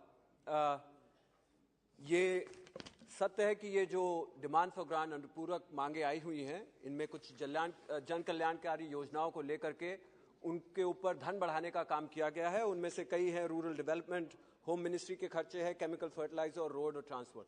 ये अत्यंत ही जरूरी है कि एक इकोनॉमी के लिए, एक अर्थव्यवस्था के लिए इन क्षेत्रों में और मांगों को पूरा किया जाए। लेकिन क्योंकि मैं उत्तर प्रदेश से आता हूं, उत्तर प्रदेश हमारे देश का सबसे बड़ा सूबा है और यहाँ पे लगभग 22 करोड़ से अधिक की आबादी रहने का काम करती है। जायज सी बात है कि यहाँ पे नौजवानों के मुद्दों को लेकर के नौजवानों की बहुत ही सारी अपेक्षाएं हैं अपने रोजगार को लेकर के, खास तौर से फाइनेंस मिनिस्ट्री से और इस सरकार से। मैं यहाँ पे ये बताना चाहता हूं और कुछ आंकड़े मैं यहाँ पे पेश करना चाहता हूं। कहीं ना कहीं अनएम्प्लॉयमेंट अभी तमाम हमारे साथियों ने बताया कि 8% को छूने का काम कर रही है। यह अत्यंत ही चिंताजनक है। लेकिन क्या सरकार ने अपनी अनुपूरक मांगों को लेकर के इन विषयों के ऊपर कोई डिमांड फॉर ग्रांट्स एलोकेट नहीं किया है? यह भी अत्यंत ही चिंताजनक है। अभी आंकड़ों के हिसाब से हम देखते हैं कि ये जो एकलव्य रेजिडेंशियल स्कूल्स हैं, इसके अंदर भी मान्यवर अभी करीब 4,000 टीचरों की को नौकरियां दे रखी है। जिसमें से 11,000 टीचरों की जगह बना के रखी गई थी। मात्र 4,000 एम्प्लॉयड हैं। कौशल विकास योजना के अंतर्गत हमने ये देखा है कि मात्र 72% फंड को यूटिलाइज किया जाता है और जो प्लेसमेंट्स हैं वो भी बहुत कम है। जो इस स्कीम के अंदर जो दूसरे पॉइंट पे ये स्कीम आई थी, उसमें 90 लाख लोगों में से मात्र 20 लाख लोगों को नौकरियां मिल पाई, प्लेसमेंट मिल पाए। और जो इसका थर्ड फेज आया था, उसमें 4 लाख लोगों को ट्रेन किया गया और मात्र 30,000 लोगों को नौकरियां मिल पाई। ये दिखाता है कि कहीं ना कहीं नौजवानों के मुद्दे इस सरकार के एजेंडा पे पीछे हैं। दूसरा, मैं एक और मुद्दा मैं कंक्लूड कर रहा हूं sir. The final this thing I am concluding. I know that you have given me the time and I am very thankful. I am concluding. You have assured that 2 minutes हो गए। No sir, बस खत्म कर रहा हूं मैं। So finally मैं ये कहना चाहूंगा कि जो स्मॉल फाइनेंशियल बैंक्स हैं, जिनका एक बहुत बड़ा रोल प्ले होता है हमारे लघु और मध्यम उद्योगों को मजबूत करने के लिए। हमारे देश में 1,07,000 लघु और मध्यम उद्योग पंजीकृत है, यानी कि रजिस्टर्ड है। उनमें से 90% लघु यानी कि माइक्रो इंडस्ट्रीज हैं, जो कि ज्यादा से ज्यादा नौकरियां देने का काम करती है, लेकिन उनको लोन मिलने में बड़ी दिक्कत होती है। मेरे क्षेत्र अंबेडकर नगर के अंदर यह सामने प्रत्यक्ष रूप से देखने को मिलता है। मेरा फाइनेंस मिनिस्ट्री से यह रिक्वेस्ट है, और मैं कंक्लूड कर रहा हूं सर, मेरा फाइनेंस मिनिस्ट्री से यह रिक्वेस्ट है कि नौकरी के मुद्दों पे लेकर के अपने स्पष्टीकरण दे। और दूसरा मेरा यह रिक्वेस्ट है कि ये जो लघु और मध्यम उद्योग हैं, इनको सस्ता ऋण और उचित ऋण आसानी से दिलाने के लिए, आई एम कंक्लूडिंग, आसानी से दिलाने के लिए क्या आरबीआई से बातचीत करके जो उनके क्रेडिट हिस्ट्री को बनाया जाता है, उसको किस तरह से उनके फोन डेटा वगैरह इत्यादि को लेकर के और उनकी निजता का ध्यान रखते हुए ऐसा आंकड़ा निकल करके आए जिससे उनसे आसानी से ऋण मिल सके। इसके लिए फाइनेंस मिनिस्ट्री आगे क्या करेगी, इस पर भी प्रश्न करता हूं। बहुत बहुत धन्यवाद। बहुत बहुत धन्यवाद Shri Amar Singh ji. Thank you, Sabhapati ji. I'm really grateful to you. With your permission, sir, Honorable Finance Minister is here. So I want to ask one or two queries, Honorable Finance Minister, Madam, through the Honorable Chairperson, that the supplementary demands are described in the Constitution in Article 115. There are 6 parameters. I hope you must have looked into those parameters and you must have followed. I just wanted one, yes, you have followed it, because otherwise I feel those conditions are quite tough. The second question which I want to ask is that 4,35 crores, 938 crores, it's a very big amount, very big amount. Why such a big amount? Most of it is revenue, 3,25,000 crores. Was there not planning? Because these 3 programs are known programs, Manrega, fertilizer subsidy, food subsidy, these are known programs. I mean, every year the subsidy is going up. What happened? Why there was a gap in the planning? And the third question, which is a general one, which I want to ask the Honorable Finance Minister through the Honorable Chairperson, sir, that what would be the impact on fiscal deficit? Because 4,35,000 is a big amount. Uspe impact kya hoga? And what steps government is taking that there is no inflation and other things are not happening? Now coming to these 3 big, for example, your document, I have gone through everything. Very small information is given. For example, BSNL, you are giving 18,100 some crores for viability gap funding. But you have read some information that it is a one-time grant. What are the steps being taken? It won't be given again and again. What are their revenue? I mean, very minimal information on all those budget document is given. I would request if it could be given little more. Now coming to these 3 main subsidies, food, Narega and fertilizer. Ma'am, Narega we all know. You cut the budget in the main, 73,000 crores only. Even 2021, it was more than 1 lakh crores. And now you are giving. And what has happened in the country? मैं आपको अपनी constituency का बता सकता हूं कि अभी 50% utilisation हुआ, मटेरियल यूटिलाइजेशन इज ओनली 20%. मजदूर रोज हमको घेरते हैं कि साहब मजदूरी नहीं मिल रही, क्योंकि हम सेक्रेटरी से पूछते थे, बोले साहब पैसा नहीं है, एलोकेशन नहीं है. तो ये reduction in allocation has really pinched the poor people of the country. Anyway, you are now giving a good amount. I think now things should be, but next year we shouldn't try to reduce. Food, there are 2-3 issues which I want to flag it to the government of India. Ma'am, the central food stocks of wheat are just above buffer stocks at the moment. Every month about 25 to 30 lakh metric tons of wheat is being issued under 2 programs, an SFA and Prime Minister Ann Kalyan Yojana. 6 months are there for the wheat to come, because wheat comes only once. What are you going to do about it? There would be so much inflation, there would be price rise on wheat. because the central stock is indication for whole of the country for keeping the prices under control. So what are the steps which you are taking, madam? I would like to know. And on that issue, on food only, Punjab's about 3,000, 4,000 crores are being kept pending. I will request that those be released. And only one suggestion, that you are not going for census 2021. So at least you are using in ration card 2011 census. Please include, at least calculate something, extrapolate.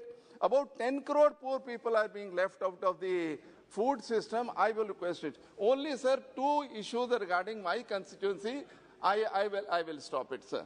Ma'am, I have been raising this issue, and Honorable Civil Aviation Minister has assured me Halwara International Airport falls in it has been sanctioned under UDAN. It requires 50 crores for the building. I will request you to please allot it so that it starts. The second thing is, my constituency is a national highway. Ye Ambala se, Rajpura se leke up till Ludhiana is my constituency. There are so many accidents on national highway. I want one medical college and one trauma center. Thank you. On that road, I will be very happy. Thank you, sir. Thank you. Thank you, Amar Singh ji. Next speaker, Sri K. Navaskani.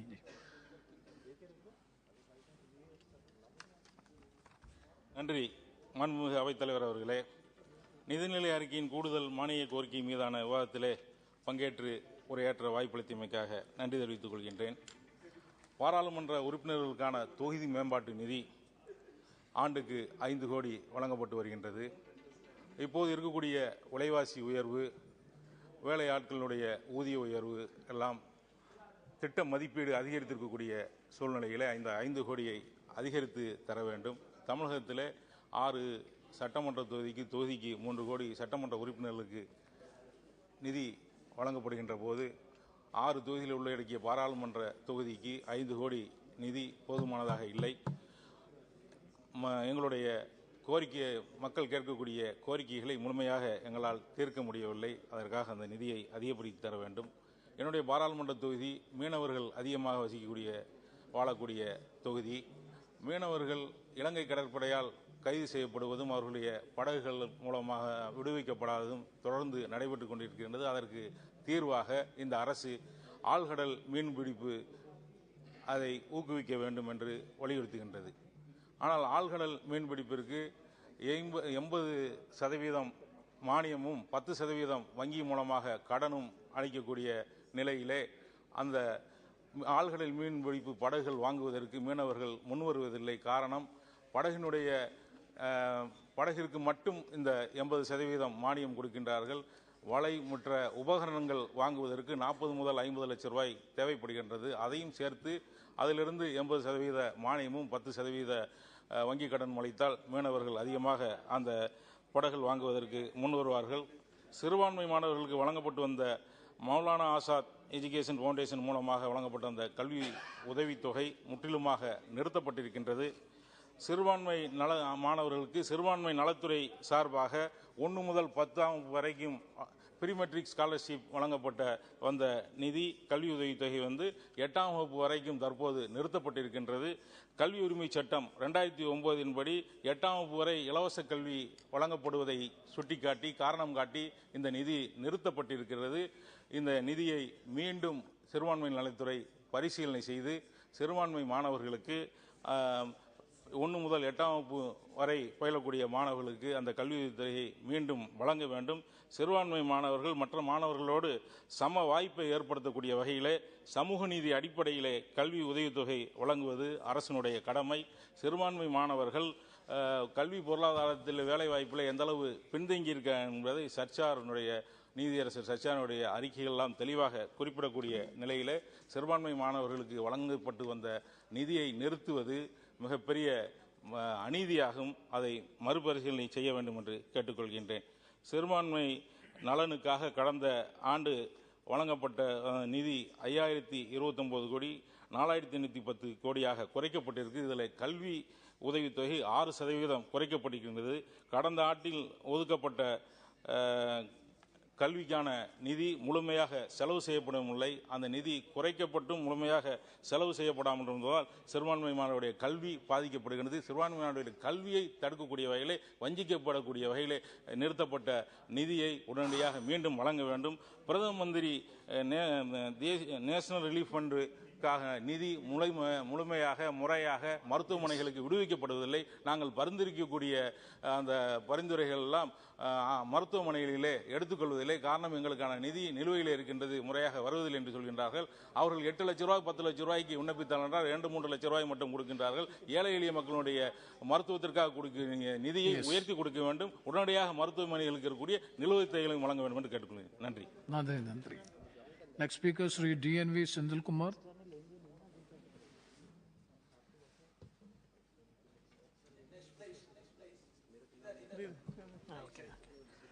Vanakkam, Chairperson.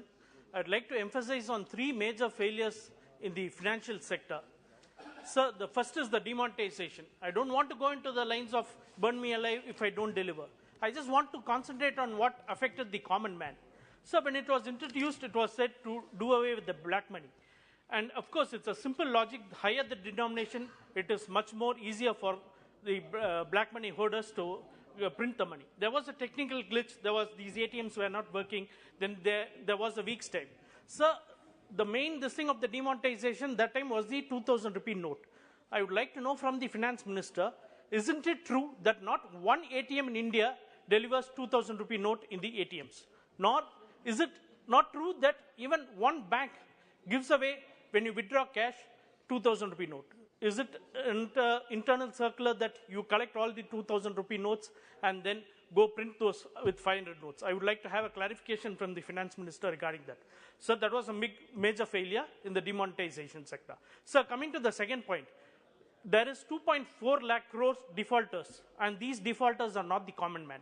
These 2.4 lakh crores is defaulted just by 16 people, and these 16 people just belong to the BJP ruled states. Isn't it the duty of this government to go collect money from the defaulters? It's not the problem with the common man. So another one major, the third main factor which I would like to stress again and again is that I would like to have a CAG audit on it. Sir, the intention of the government in Swachh Bharat to give toilets was a very, very welcome scheme. It is to eradicate open defecation scheme. But the amount, say from rupees 10,000 to 12,000, which is both state government sponsored and union government sponsored. Madam, I would like to reiterate again and again, say that 12,000 rupees, not 10,000 rupees, is not at all enough to construct a functional toilet. And I take it as a challenge. I will give you 12,000 rupees. You send me anybody from your ministry, from your finance ministry, and show me that with 12,000 rupees, a functional toilet can be built. So what I mean to say is 10.9 crore people, they have built a toilet. And in Tamil Nadu alone, it is 55 lakh people. The amount that they have spent is 66,000 crore in Tamil Nadu. And throughout India, it is 1,30,800 crores. So this money has just simply gone, not just into the drain, it has gone into the sewage. I say that, madam, this is again, I say it is a very good scheme, but in the first phase itself, we'll know whether the scheme is a success or failure. You could please, I would request you to increase the amount for building the Swachh Bharat toilets so that it would be useful to the common man. And please, I want this government to approach the common man not with arrogance but with grace. Thank you, sir, for giving me this opportunity. Thank you, Mr. Sindhil Kumar. Next, the last speaker, Sri Adir Ranjan Chaudhary ji. One more speaker. Sir, I rise to dwell on the supplementary demands for a grant 2022-23. The first batch of supplementary demands for grants for the 22-23 includes 75 grants and 6 appropriations. Approvals of the Parliament is sought to authorize gross additional expenditure of 4,35,938.87 crore. Sir, net cash outgo, which is estimated 3,25,756.69 crore. Additional expenditure matched by savings, enhanced receipts, recoveries, rupees 1.10180.59 crore. Token provision for reappropriation of savings, rupees 1.159 lakh Original budget 22-23 expenditure allocation was 39,44909 crore. Additional net expenditure allocation 325,756.69 crore. Total revised budget expenditure allocation now 42,70,665.69 crore. Insofar as chemical and fertilizer is concerned, original grant in budget 22-23 was 109,242.23 crore. Now original plus supplementary comes to 218,531.18 crore. Revised estimates in budget 21-22 was 141,735 crore. Despite announcing an additional subsidy of rupees 14,775 in May 21 and rupees 6,553 crore in October 2021 for non-urea fertilizers, experts predicted a shortfall of 30,000 crore, with urea shortage being the most predominant. Sir, the fact is that we are focusing only on urea and DAP, but other fertilizers also should be given due priority, because experts always opine that a balanced application of fertilizer will yield more crop. So I would request the ministry to ponder over this issue also. The rise of fertilizer prices will certainly increase the input costs, affecting the income of farmers, which has been declining under this government. As per the NSO SAA survey 2021, real income from cultivation increased by 8.9% between 2013 and 2018-2019. Sir, again, insofar as food and public distribution is concerned, original grant in budget 22-23 was 225,959.58 crores. Now supplementary DFG rupees 8383.31 crore. Now total original plus supplementary, including rupees 307.89 crore. Revised estimates in budget 2021-22 was 302,000 crore. In this regard, I would like to know from the Honorable Minister whether the Pradhan Mantri Garib Kalyan Yojana will be extended beyond December, because you are well aware that the purchasing power of the common people has not been improved in spite of all the measures being taken by this government. So in view of this declining purchasing power of the poor people across the country, this program could be extended. I do not know what is the plan of this government, but I must propose the extension of this program beyond December. Second, National Food Security Act 2013 required that the subsidy cover 75% of the rural population and 50% of the urban population. At present, 81 crore persons are covered under the Act. So, insofar as rural development aspect is concerned, original grant in budget 22-23 was 135,944.29 crore. Supplementary DFG rupees 45,174.47 crore. Now total original plus supplementary rupees 118.76 crore.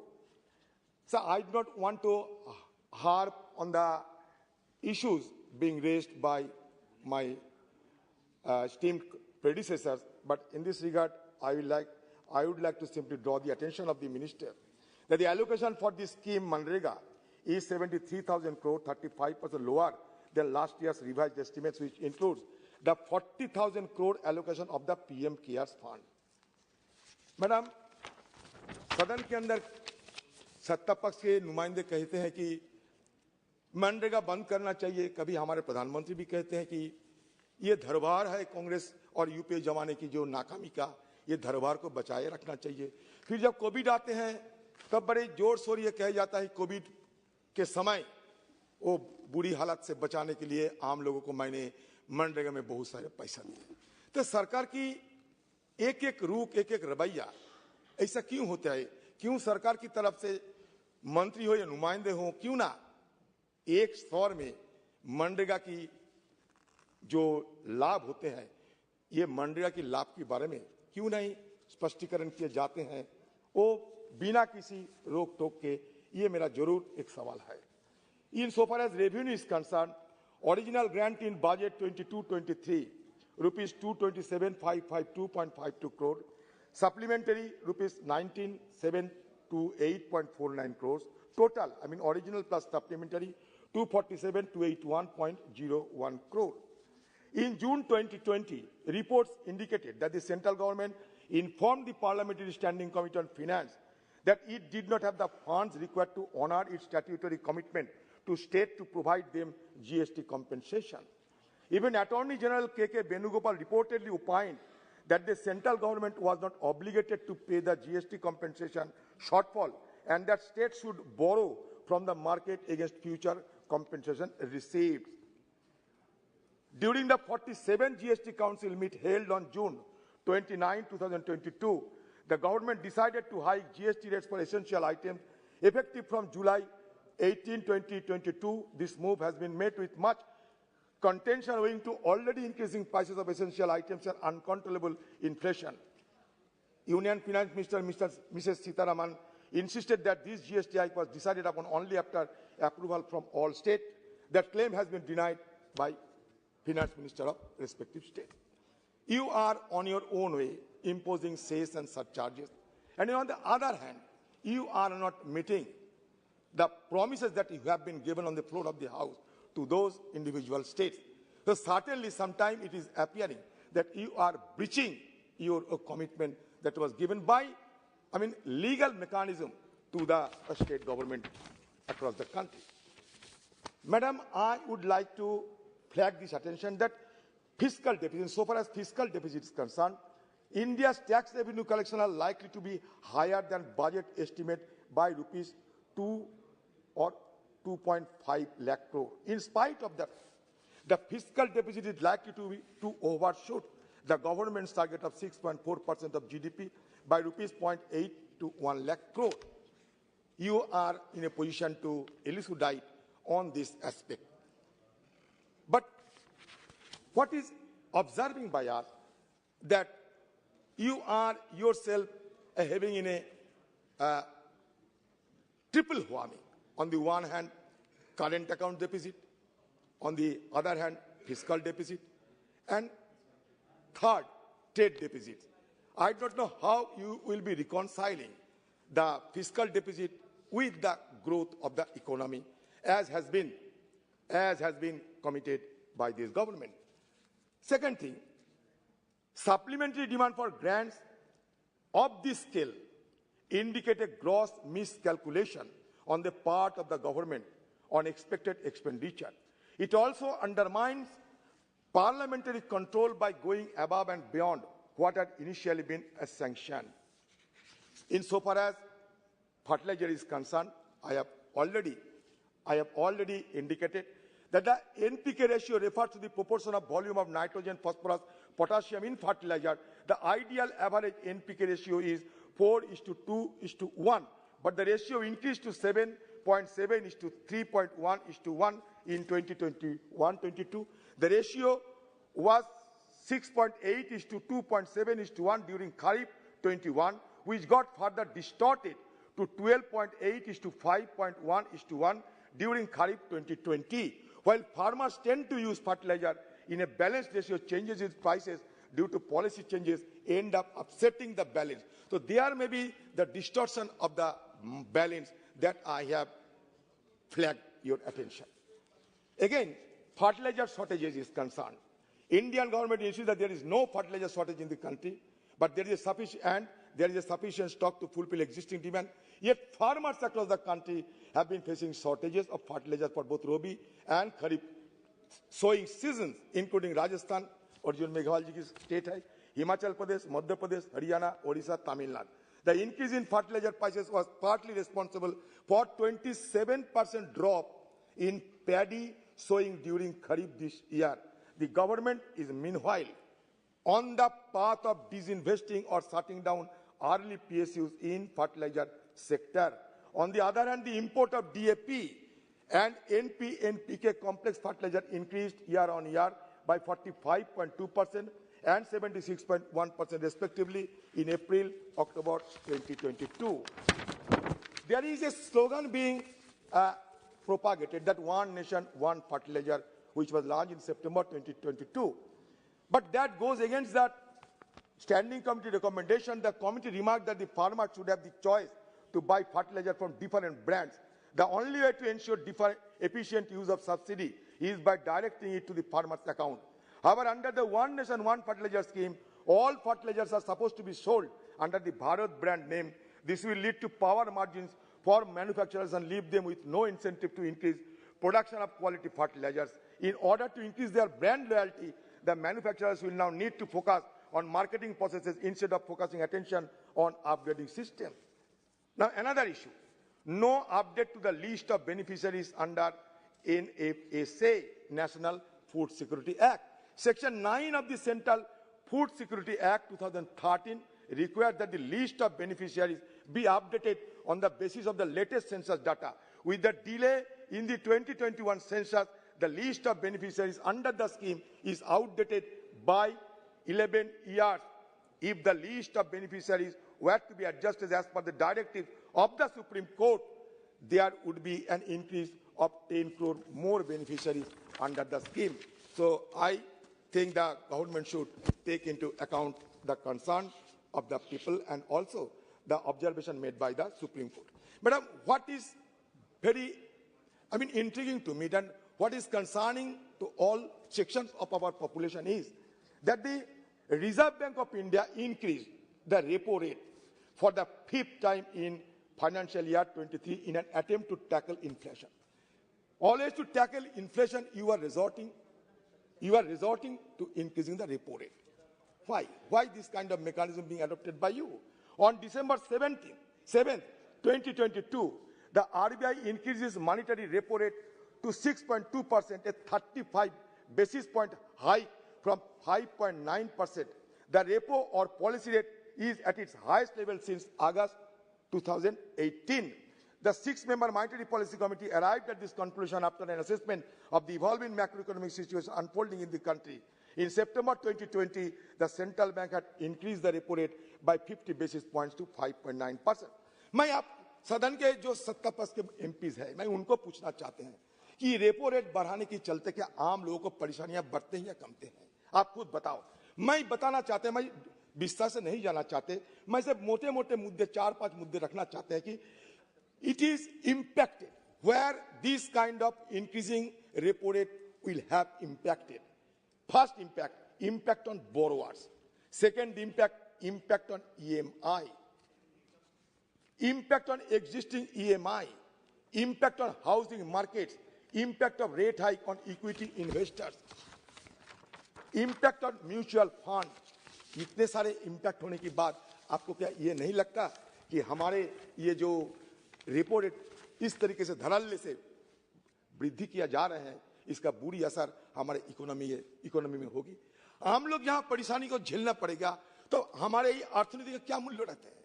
आप जाओ middle class, lower middle class, जिसके पास जाओ, छोटे मध्यम लघु उद्यमी जिसके पास जाओ, ये रेपो रेट के चलते इनकी आर्थिक तंगी बढ़ रहे हैं। मैं आप सर्वे करके देखो, मेरे बात पे भरोसा ना करके आप सर्वे करके देखो। Sir, price of essential commodities have been constantly rising. Essential food items have been getting more expensive for a long time under this government. The main drivers of inflation have been prices of food, fuel, clothing, and education. I think in earlier occasion also, we have pointed out whether our economy has been undergoing stagflation. I think our economy is on the cusp of a stagflation. Economy is stagnant. Inflation has been growing. Unemployment is not visible. So certainly, we are witnessing the morass of financial plight of the entire country. Annual rate of wholesale inflation was at 12.41% in August 2022 and 10.7% in September 2022, compared to a 30-year high of 15.08% in April 2022. While this is maybe a relief to many, but states like Kerala are still reeling from the effects of price hikes. Retail inflation in India September 22 hit a 5-month high at 7.41%.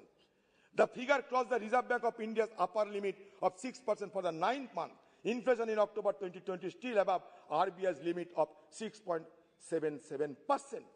Headline inflation is forecasted to be 6.4% in 22-23. While the inflation rate has peaked, the Indian economy is expected to take 2 to 3 years to return to an inflation rate of 4%.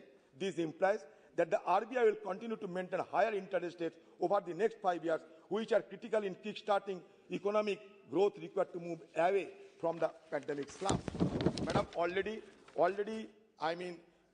media people have been highlighting that industrial output as measured by the Index of Industrial Production slumped to a 26-month low of -4% in October on the back of a contraction in manufacturing and consumer goods.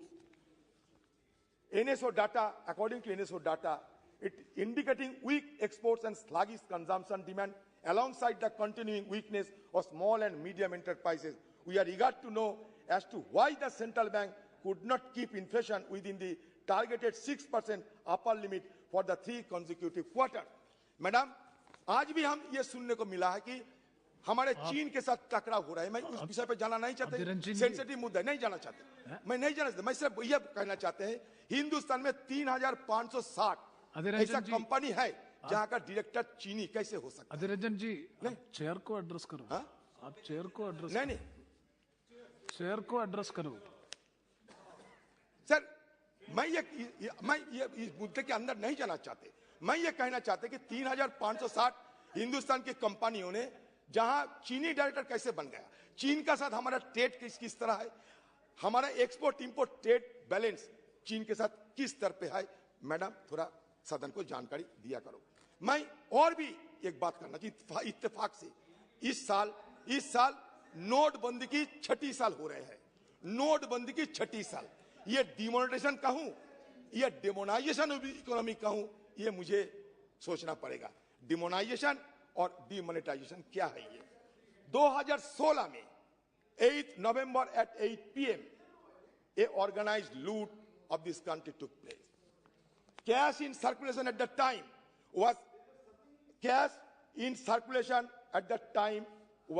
7.6 lakh crore. Now it has been increased to 30.88 lakh crore. That means 72% high.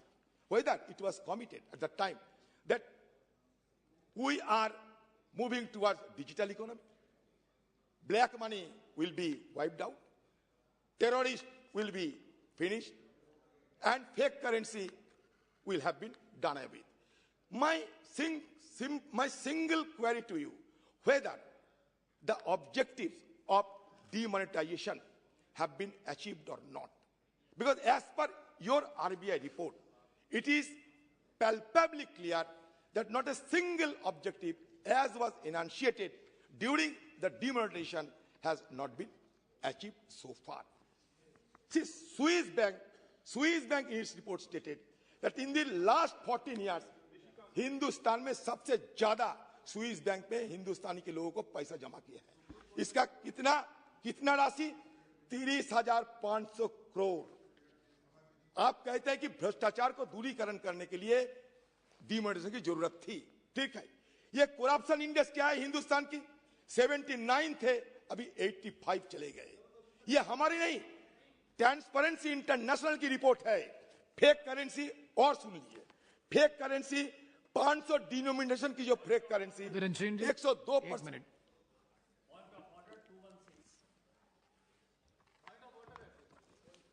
216 Yes, please wait. 216 कहता है कि the debate on the supplementary grants shall be confined to the items constituting the same, and no discussion may be raised on the original grants nor policy underlying them safe in so far as it may be necessary to explain or illustrate the particular items under discussion. ये demonetisation जो है ये supplementary demands of grants में कहाँ है sir? कौन सा item जो है डीमोनेटाइजेशन का है? आरबीआई पॉलिसी का कौन सा है सर? और दूसरा उन्होंने अनपार्लियामेंट्री वर्ड जो यूज किया डिमोनाइजेशन, राक्षसीकरण यदि हिंदी में कहें, राक्षस कहां से पार्लियामेंट्री शब्द हो गया सर? इसीलिए इनको रोकिए sir. You please continue. There is nothing unparliamentary. I think. Wait. No. That I will examine. That word I will examine. That word I will examine. As far as Rule 216 is concerned, supplementary demands in respect of almost all the demands, all are either in one way or other way it is connected with these demands. So that we will examine. That we will examine. Demonetization is also affecting the economy, the state of affairs of our economy. Definitely, this is a matter of. It is nothing out of the purview of the supplementary demands for grants. But as far as the other word, we will examine and. No, इस मामला है उसको. Yes, let us. Yes, almost all the issues which we are discussing, almost all the issues which. Sir, they think that demonetization was demonization. No, please. No. Yes, I have said. No, please. I am not dithering from it. I am not escaping from my word. Yes, No, please. That we will It is examine. my observation. See, सर्वज्ञानी Nishikant Dubey ji, आपकी जो वक्तव्य दिए थे, उसमें देखिए आप इसमें ये सप्लीमेंट्री डिमांड्स में आप थी, इससे बाहर गई थी, आप खुद. Yes. आप खुद देखिए. Adhiranjan ji, please now conclude. Sir, please. Your time. Sir, I am thankful to, grateful to you, sir. I shall be indebted to you, sir. Sir, fake currency, so far as fake currency is concerned, 500 denomination has been raised 102% high. In so far as 2000 denomination, it has been raised by 57%. It has been raised it has been high 57%. ने एक affidavit दिया है, उसको देख लेते हैं क्यों supreme court की बात को चर्चा करते हैं. 2000 डिनोमिनेशन नोट जो है ये 214 करोड़ नोट्स है. अब ये बंद करते जा रहे हैं आपकी सरकार. लेकिन ये जो 214 करोड़ नोट थे, उनका जो मूल्य था, किसके पास है, वो कहां गया, उसका भी ब्यौरा हमें देना चाहिए. When demonetization was done, 2016-17 growth, sir ये समझाने के लिए Nishikant ji, please. Yes, that is common. Yes, so many. Yes, Nishikant Dubey ji, everybody knows that most of the issues which we are discussing in the House. Yes, so many issues which we are not going to the merits of the case. Kindly, please, Adhiranjan ji, please conclude. Sir, yes, sir. Sir, I am at, sir, because of demonetization, हमारे हिंदुस्तान की आर्थिक हालत सबसे खराब हो चुके, धस्त हो गए. हिंदुस्तान की आर्थिक हालत धस्त हो चुके हैं सर. Yes. हमारा जो डेमोग्राफिक डिविडेंड और डेमोग्राफिक डिजास्टर में बदल गए सर. छोटो सर एमएसएमई से लेके हर जगह पे इसका बुरी असर हमें झेलना पड़ा, आज भी झेलना पड़ रहा है. इसीलिए ना मैं ये मुद्दा उठा रहे हैं, क्योंकि हमारे इकोनॉमी के लिए सबसे बड़ा अभिशाप ये डिमोनेटाइजेशन. आप इसको गलती स्वीकार करो. To err is human, to forgive is divine. Thank you. People are regarded as God. They may forgive you, but you should acknowledge your false step, your error, your wrong step. Thank you. You should acknowledge the Sri fact. Sudeep Bandyopadhyaya ji, please. Sir, Please. sir, in Three more. हो गया. Adirda, 3 more speakers are there. Three items I will write. Please. I just 2 to 3 minutes, sir. 2 to 3 minutes. Bullet points. Bullet points. Madam, bullet points, madam. For your... Madam, I do not indulge in any kind of sarcasm because I respect you. And second thing, I always feel that you are striving hard to strengthen our economy. But sometimes the supercilious comments made by you is not expected from you. Like dollar versus rupee, you compared that dollar has been strengthened, but that does not mean that the value of rupee has been declining. आप तो football खेला हो रहे हैं, हर रोज देखते हैं, Brazil Croatia के सामने हार चुका है। तो मैं अभी ये कहूं कि ब्राजील हारा नहीं बल्कि क्रोएशिया जीती है। मैंने क्या ये कहूं कि पोर्तुगल हारे नहीं लेकिन मोरक्को जीत गए, ये तो नहीं कह सकते।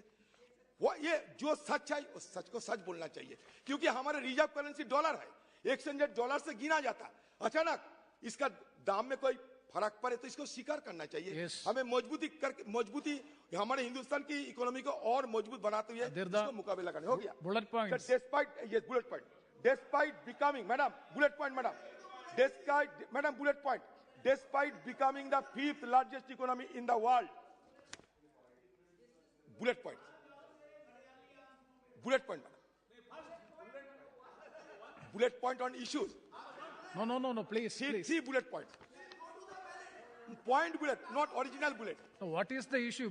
Despite becoming the 5th largest economy in the world, India continues to have the largest concentration of the world's poor, estimated at 192.8 million people in 2020, using the international poverty line of purchasing power parity, $2.5 as per a recent World Bank report in the year 2022. ये आपको मदद करेगा. Second, a UNDP report, madam, on multidimensional poverty suggests that 415 million people exited poverty in India over the period 2005, 2006 to 2019-20, with the incidence of poverty declining steeply from 55.1% to 16.4%. Of this, 2/3 exited during the first 10 years and 1/3 in the next 5 years. But India continues to have the highest number of poor people in the world at 228.9 million in 2022. The report cautions that the levels of undernutrition in India are still high based on National Family Health Survey data. No. Sir, last bullet point, sir. Sir, Credit Suisse, which compiles global wealth statistics, in its 2022 report notes that wealth-10 Indians live on less than 3.2 per day. Thank you very much. Thank you. Sir, झूठ मजे में और सच कटघरे में, झूठ मजे में और सच कटघरे में, झूठ महफिल में और सच तन्हाई में. Thank you. धन्यवाद. श्री सुदीप बंदोपाध्याय जी.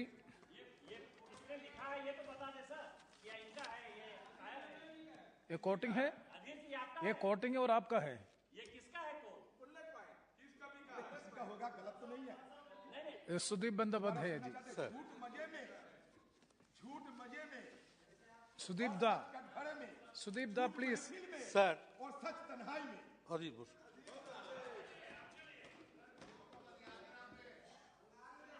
Sir,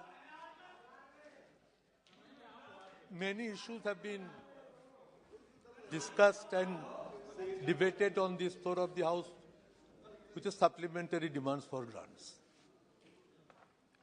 Normally, supplementary demands of grants are limited within a very short term.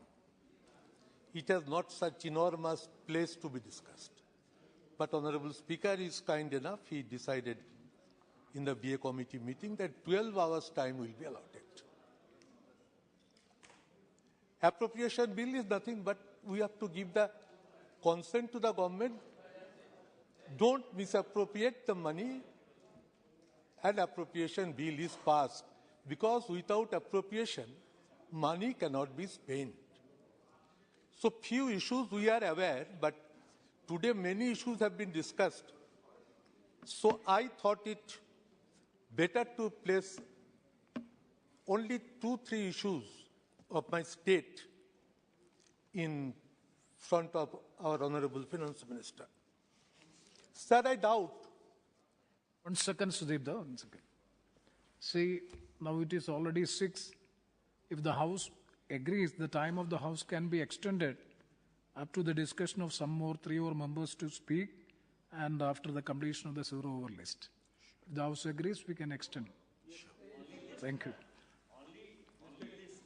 Only the list. Only the list, 20 members list is there. Only the conclusion of the list. Thank you. Please. Sir, I want to know that how far this government is the believer of the principles of cooperative federalism. What appears to me that cooperative federalism is now under threat. I am carrying 5 letters of the Honorable Chief Minister of West Bengal addressed to Prime Minister of India, all concerned with the state affairs, but certainly connected with the economic affairs of the country. Sir, Manrega has been discussed. Since last 8 months, Manrega funds have been blocked for the state of West Bengal. I, along with 10 MPs, including Shogat Roy, interacted with Giriraj Singh Ji for long 1 hour with officials, and which was decided that the few proposals and ideas of the central government are to be accepted, and for which the state minister is to be sent. Our state minister came 3 weeks back, had a discussion with Giriraj Singh, but still now, Manrega amount of more than 6,500 crores rupees have been kept blocked, and it is most unwanted. Our government has accepted all the proposals. Minister came, visited. I want to draw the attention of the Honorable Finance Minister. I will hand over you the letters also. Our Chief Minister has written that we have due funds from the Government of India, 1,968 crores, and the details are attached herewith. It is a letter addressed to the Honorable Prime Minister by the Chief Minister. And the date of the letter is August 5, 2022, and I authenticate the letter. Sir, when we are raising the voice for Manrega, Chief Minister is writing to the Prime Minister that I am anguished by the statement made yesterday in Kolkata by Sri J.P. Nadda. The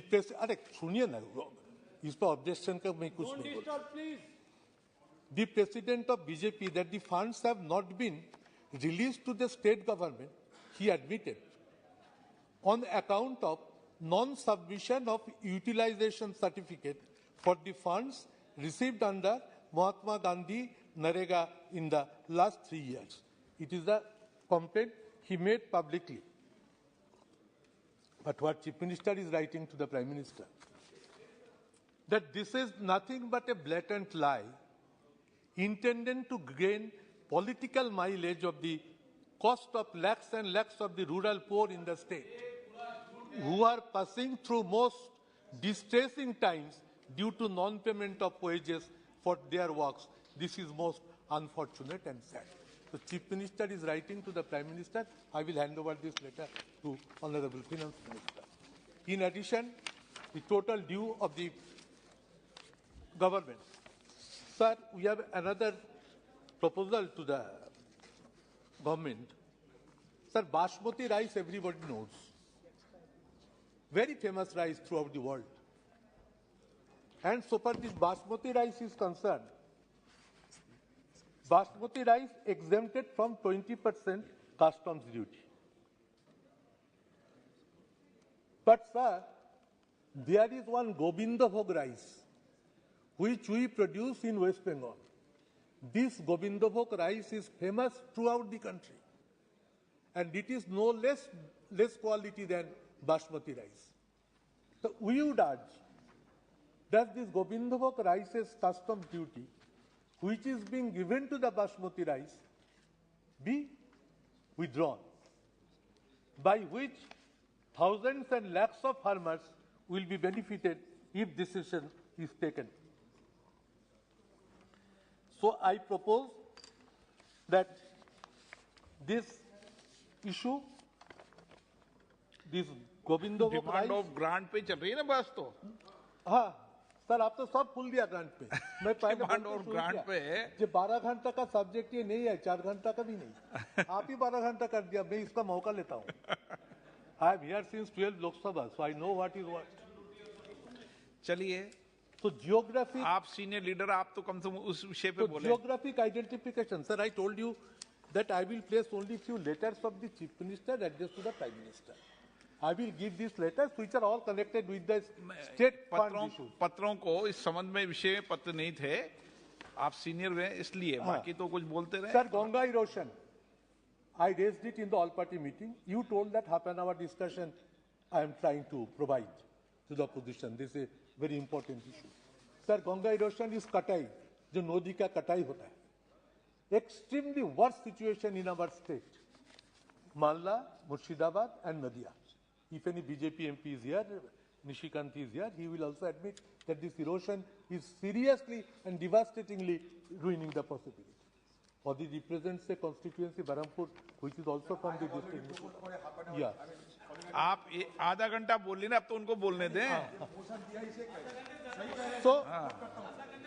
So this erosion, and sir, in Murshidabad there is Farakka barrage project. It is the government of India's project. After setting up of this huge project, this erosion has started taking place.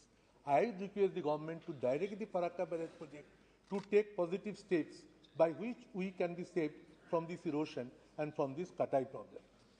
And this is a very positive issue which I want to mention. Sir, cooperative federalism is a part of our constitution. And what we feel that eastern region after independence is the worst sufferer of regional imbalances. And West Bengal is also there. Why not government takes the effort to develop eastern region vis-a-vis our state of West Bengal with a priority sector? West Bengal should not be made any target, sir. Because we are in power. We are for the interest of the country, we want to stand by the government. But at every step and every moment that attempts if be taken to create economically blockage of the whole of the state, it is not tolerable, sir. So our allegation that government of India is trying to create economically blockade to the state of Bengal, and from where they should withdraw their vision, withdraw their ideas. Let them extend the hands of cooperation, and the letters which I am mentioned here, I will hand it over to Honorable Finance Minister, by which she can have a look and can send a reply. It is nothing wrong in it. Nishikant जी, आप क्या बोल रहे थे? धन्यवाद speaker sir. Sudeep बाबू senior leader हैं। Rule 349, 352 और 353 तीनों का इन्होंने वायलेशन किया। जेपी नड्डा साहब दूसरे हाउस के सदस्य हैं, भारतीय जनता पार्टी के राष्ट्रीय अध्यक्ष हैं।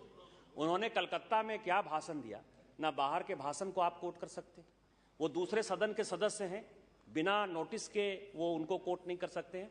और तीसरी, भारतीय जनता पार्टी के वो राष्ट्रीय अध्यक्ष हैं, और कॉल और सगदर कहता है कि यदि पार्टी के अध्यक्ष के ऊपर या पार्टी के ऊपर यदि आप एलिगेशन करते हैं तो आपको नोटिस देना है। दूसरे सदन के सदस्य हैं, यदि उनका नाम आप कोट करना चाहते हैं तो आपको नोटिस देना है। और तीसरा, बाहर सदन के बाहर क्या हुआ है उसको आप कोट नहीं कर सकते हैं। ये तीनों वायलेट किया। मेरा आपसे रिक्वेस्ट है सर कि जेपी नड्डा और भारतीय जनता पार्टी का जो भी रेफरेंस आया है उसको डिलीट कर दीजिए। मैं देखता हूं। Sir, I am reading a letter only. It is a letter. माननीय एक मिनट आप माननीय वरिष्ठ सदस्य, आप वरिष्ठ हैं, बाहर पत्र मुख्यमंत्री और प्रधानमंत्री जी के पत्राचार को बजट के अंदर टेबल नहीं करते हैं। ओके, तो मिनिस्टर को तो दे सकते हैं। हाँ, मिनिस्टर को आप चेंबर में जाके देना। हाँ, I can hand it over to minister. आप कुछ बोलना चाहते फॉर हिज रिप्लाई। मैं बोल दूं, आप कुछ बोलना चाहते थे सर? नहीं, मैं एक बात सर, ये बंगाल की जो कटाव हुआ, ये कटाव को सरकार थोड़ा देखे, क्योंकि गांव, जमीन, जायदाद, मंदिर, मस्जिद तबाह होते जा रहे हैं सर। सालों से ऐसा हो रहा है। मुर्शिदाबाद मालदा तबाह होते जा रहे हैं। एम भरत कुमार। बंगाल की सरकार कहते कि केंद्र नहीं देते पैसा, केंद्र कहते सरकार नहीं देते, हम फंसे हुए हैं बीच में। मर्ग नहीं भरत। हम फंसे हुए हैं, सुबह की सरकार भी नहीं देखते, केंद्र भी नहीं देखते, बीच में हम फंसे हुए हैं। मर्ग नहीं Bharat ji. Thank you, Speaker, sir.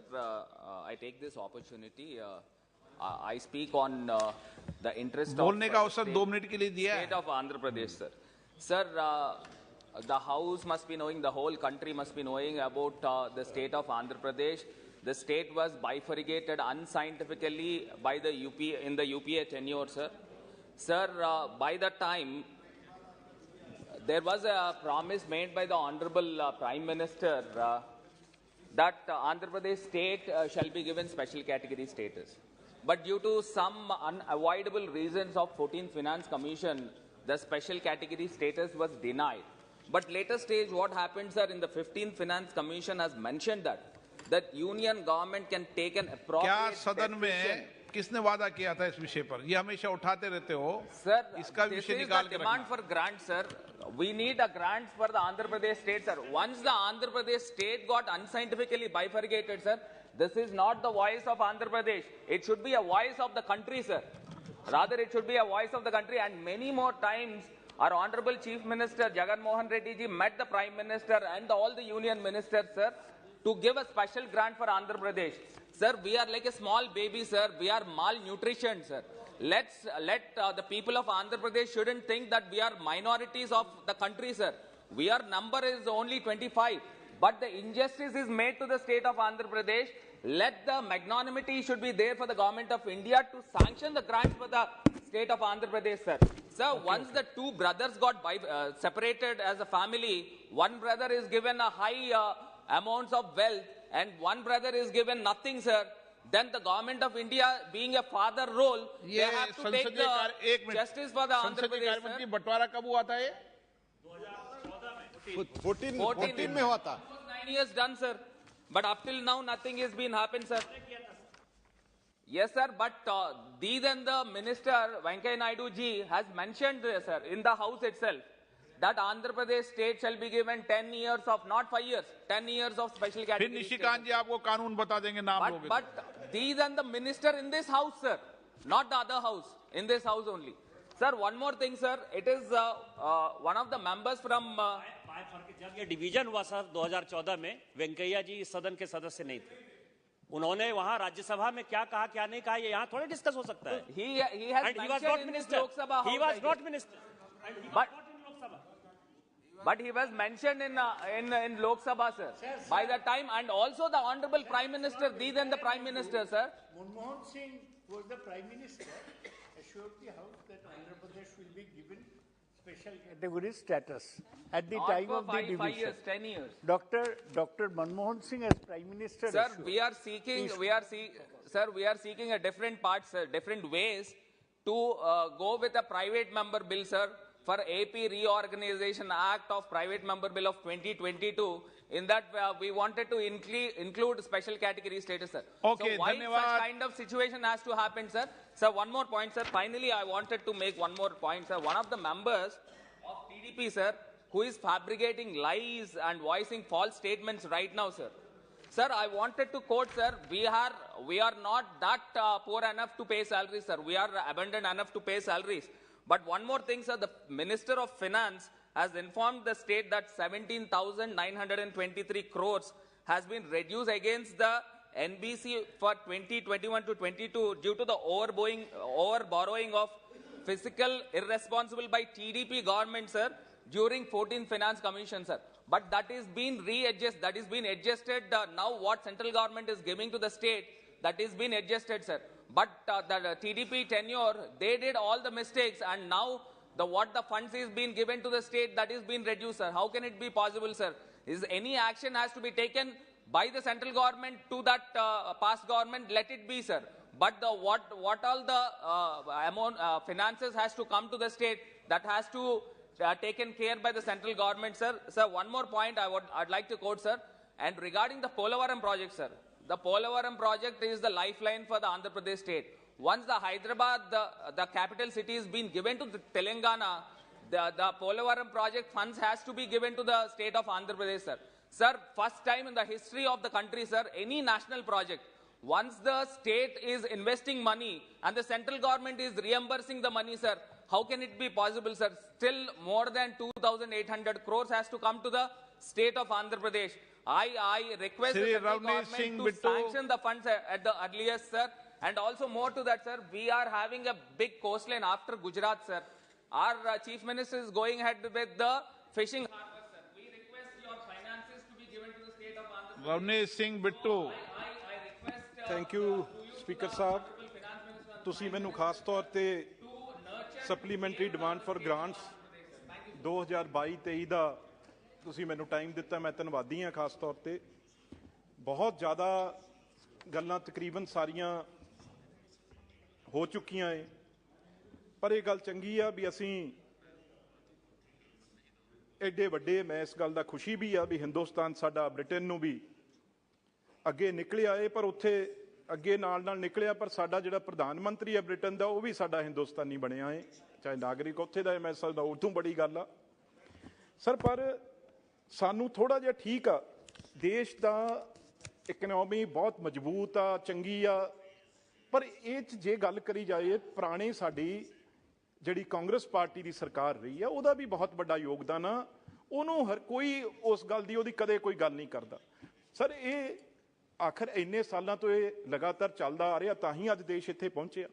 ਮੈਂ ਸਕੀਮਾਂ ਦੀ ਗੱਲ ਦੇਖ ਰਿਹਾ ਸੀ, ਚਾਹੇ ਸਵੱਛ ਭਾਰਤ ਮਿਸ਼ਨ ਹੋਵੇ, ਚਾਹੇ ਜਨਧਨ ਯੋਜਨਾ ਹੋਵੇ, ਮਨਰੇਗਾ ਹੋਵੇ, ਆਧਾਰ ਕਾਰਡ ਹੋਵੇ, ਆ ਸਰ 20 ਤੋਂ 30 ਸਕੀਮਾਂ ਹੈ ਜਿਹੜੀਆਂ ਸਾਰਿਆਂ ਦੇ, ਚਾਹੇ ਡਾਇਰੈਕਟ ਬੈਨੀਫਿਟ ਟ੍ਰਾਂਸਫਰ ਹੋਵੇ ਉਹਦਾ ਨਾਮ ਬਦਲ ਕੇ, ਚਾਹੇ ਨਿਰਮਾਣ ਭਾਰਤ ਅਭਿਆਨ ਹੋਵੇ, ਸਵੱਛ ਭਾਰਤ ਮਿਸ਼ਨ ਕਰਤਾ, ਨੈਸ਼ਨਲ ਅਰਬਨ ਲਾਈਵਲੀਹੁਡ ਮਿਸ਼ਨ ਹੋਵੇ ਉਹਦਾ ਦੀਨ ਦਿਆਲ ਉਪਾਧਿਆਏ ਯੋਜਨਾ ਕਰਤਾ, ਪ੍ਰਾਈਮ ਮਿਨਿਸਟਰ ਰਿਸਰਚ ਫੈਲੋਸ਼ਿਪ ਸਾਡਾ ਪ੍ਰੋਗਰਾਮ ਸੀ ਉਹਨੂੰ ਇਹਨਾਂ ਨੇ ਬਦਲ ਕੇ, ਬਹੁਤ ਵੱਡੀ ਮੇਰੇ ਕੋਲ ਲਿਸਟ ਆ ਜਿਹੜੀ 9 ਸਾਰੇ ਬਦਲ ਕੇ ਇਹਨਾਂ ਨੇ ਚੇਂਜ ਕੀਤੇ।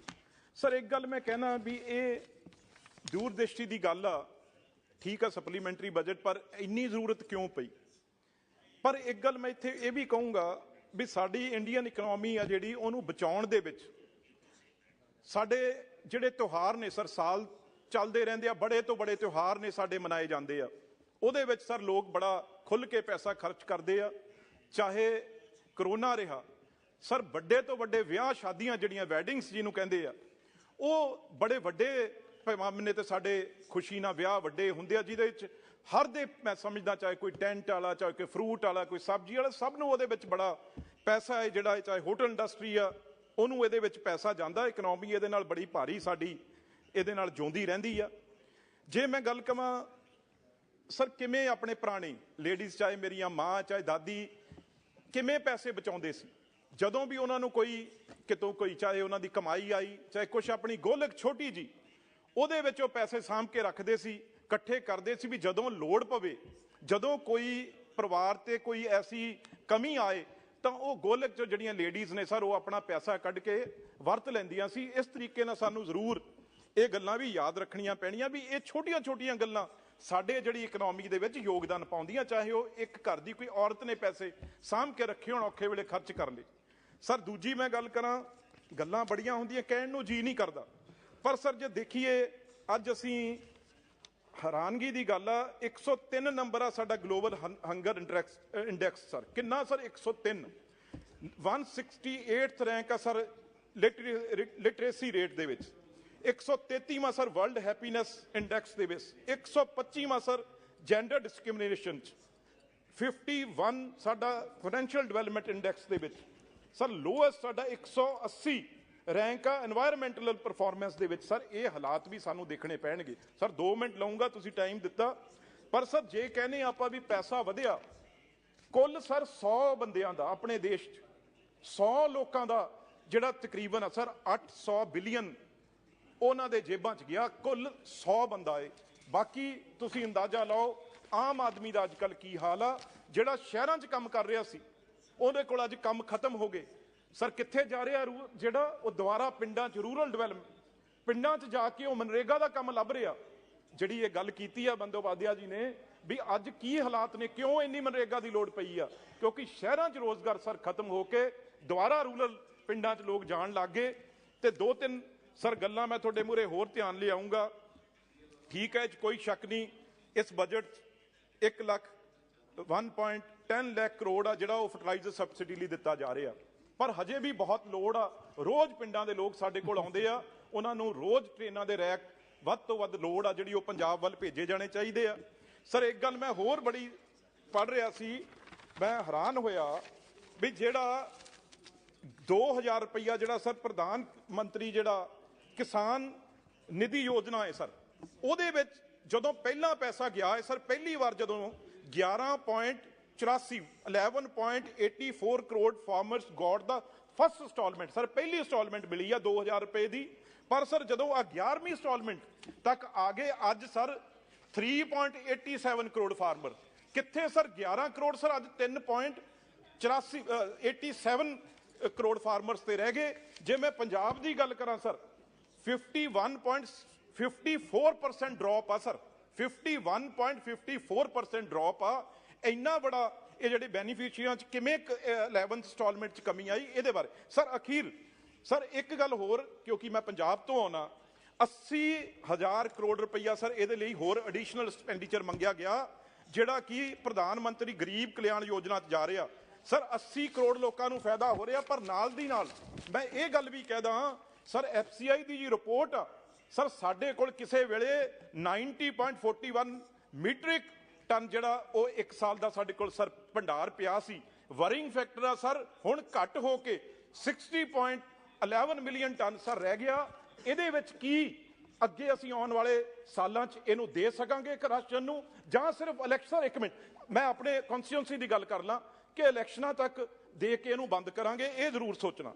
ਅਖੀਰਲੀ ਸਰ ਮੈਂ ਲੁਧਿਆਣੇ ਤੋਂ ਆਉਣਾ ਸਰ, ਇਹ ਬੜੀ ਵੱਡੀ ਗੱਲ ਆ ਵੀ ਉੱਥੇ ਹੌਜ਼ਰੀ ਦੀ ਜਿਹੜੀ ਸਭ ਤੋਂ ਵੱਧ ਉਹ ਸਵੈਟਰਾਂ ਜਾਂ ਜੋ ਵੀ ਆਪਾਂ ਵਾਰਮਰਸ ਪਾਉਨੇ ਆ, ਬਹੁਤ ਵੱਡਾ ਨੁਕਸਾਨ ਸਰ ਰਸ਼ੀਆ ਤੇ ਯੂਕਰੇਨ ਦੀ ਲੜਾਈ ਕਰਕੇ ਹੌਜ਼ਰੀ ਨੂੰ ਸਰ ਹੋਇਆ, ਤੇ ਉਹ ਤਕਰੀਬਨ ਜੇ ਕੋਵਿਡ ਤੋਂ ਬਾਅਦ 20 ਤੋਂ 25% ਲੋਕਾਂ ਦੀ ਖਰੀਦ ਦੀ ਵੀ ਕਮੀ ਘਟ ਗਈ ਆ ਸਰ। ਇਹਦੇ ਲਈ ਸਪੈਸ਼ਲ ਕੋਈ ਪ੍ਰਬੰਧ ਫਾਈਨਾਂਸ ਮਿਨਿਸਟਰ ਕਰਨ। ਦੂਜਾ ਸਰ ਬਾਈਸਾਈਕਲ ਇੰਡਸਟਰੀ ਸਰ, ਉਹ ਹਮੇਸ਼ਾ ਕਹਿੰਦੇ ਰਹੇ ਆ ਵੀ ਸਾਡਾ ਜਿਹੜਾ GST ਆ ਉਹ 12% ਤੋਂ ਘਟਾ ਕੇ 5% ਕੀਤਾ ਜਾਵੇ।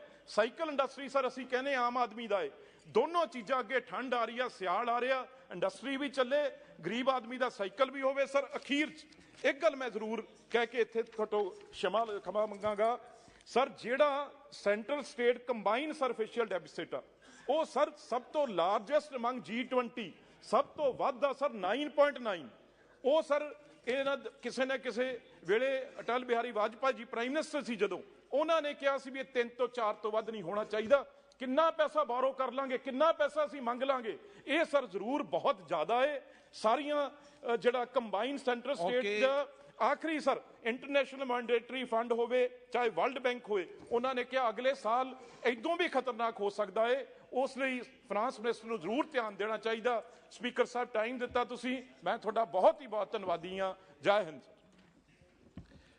प्रश्न काल के बाद शून्य काल में लिस्ट ही आज निपटाई जाएगी। Professor Saugata Roy. Sir, I rise to speak on a matter of public importance. In recent times, there has been an effort by the government and the ruling party at the center to change and distort history of the country. The Home Minister has said that history should be rewritten anew, and he is referring to the Mughal age. He says that the Mughals are invaders, forgetting that Mughals gave a stable government to India for 200 years.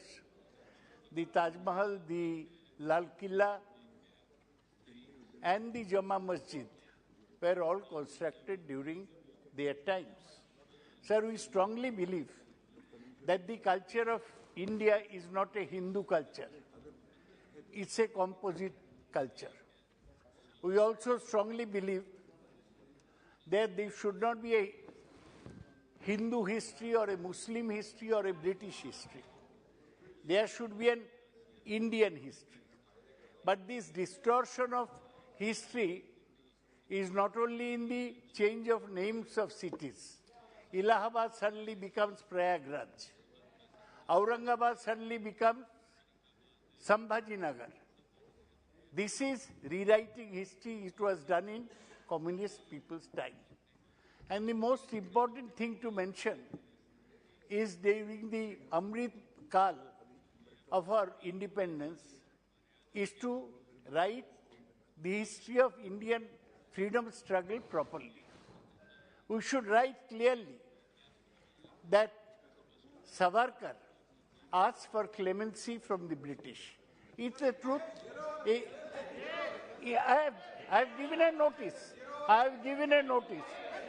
I have given a notice and I am speaking about.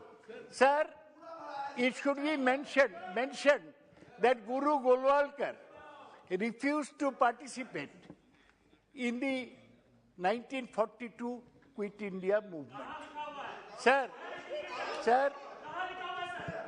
it's written in every place. Sir, this constant effort to distort history of India, to make us forget that the Hindutvalas did not participate in the freedom struggle, to belittle Jawaharlal Nehru's contribution. Jawaharlal, who spent 9 years in British jail.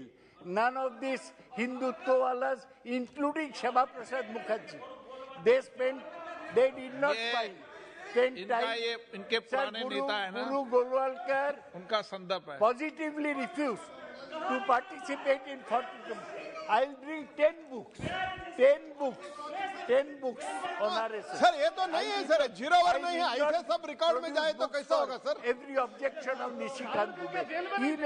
He may be RSS man, but he should acknowledge the truth about India's freedom struggle. That the Congress fought, Gandhiji fought, Jawaharlal Nehru fought, RSS did not fight. Shama Prasad did not go to jail. एक minute मान्य sir, please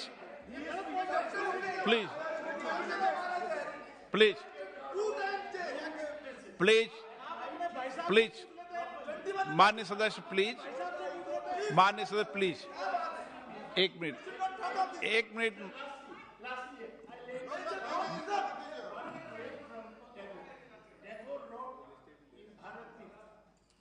এসো আর্য, এসো অনার্য, হিন্দু মুসলমান, এসো এসো আজ তুমি ইংরাজ, এসো এসো খ্রিস্টান, এসো ব্রাহ্মণ সূচি করি মন, ধরো হাত সবাকার, এসো এ প্রতীত হ অপনীত সব অপমান ভার, মার অভিষেকে এসো এসো করা মঙ্গল ঘর হয় নিজে ভরা, সবার পরশে পবিত্র করা তীর্থ নিরে।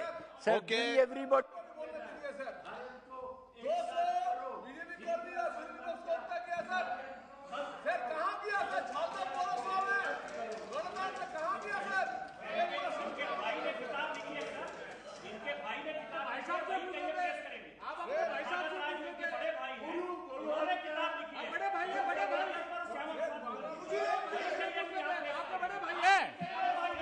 आपके बड़े भाई है, उनसे ही पूछ लेते। उन्होंने किताब लिखी है, उसमें लिखा हुआ है 1 मिनट कि हेड गवर्नर जी जेल गए 2 बार। 1 मिनट मान्य सदस्यगण, शून्यकाल में अभिलंब मत के प्रश्नों पर उठाया जाता है। मेरा सभी मान्य सदस्यों से आग्रह है, हमेशा बिना तथ्यों के, बिना सबूतों के, किसी पे आरोप लगाते समय बिना नोटिस के कभी भी शून्यकाल के अंदर संसद की गरिमा को ध्यान में रखते हुए ऐसे विषय को नहीं उठाएं। और मैंने जो आज रूलिंग दी है वो आगे भी इसी तरीके से चलेगी। रूलिंग ये है कि बिना तथ्यों के, बिना सबूतों के, बिना नोटिस दिए हुए किसी पे भी, कभी भी किसी पर आरोप प्रत्यारोप न लगाएं। मैंने करना दिया सर। हाँ, देखूंगा।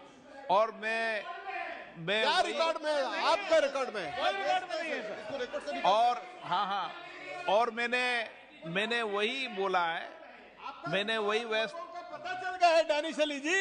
मैंने वही व्यवस्था दी है जो आप सबने संसदीय प्रक्रिया और नियमों में तहत बनाई है। मैंने नई व्यवस्था नहीं दी है। आप वरिष्ठ सदस्य हैं इसलिए मैंने कोई नई व्यवस्था नहीं दी, लेकिन इस व्यवस्था नियमों प्रक्रियाओं का हम पालन करें ऐसी मेरी सभी सदस्यों से अपेक्षा है। एंटी एंटोनी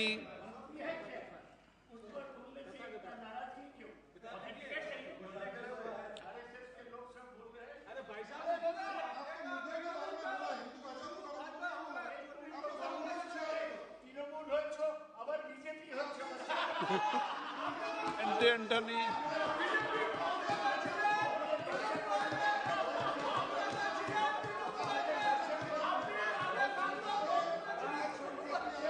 आप बोलिए नहीं आगे।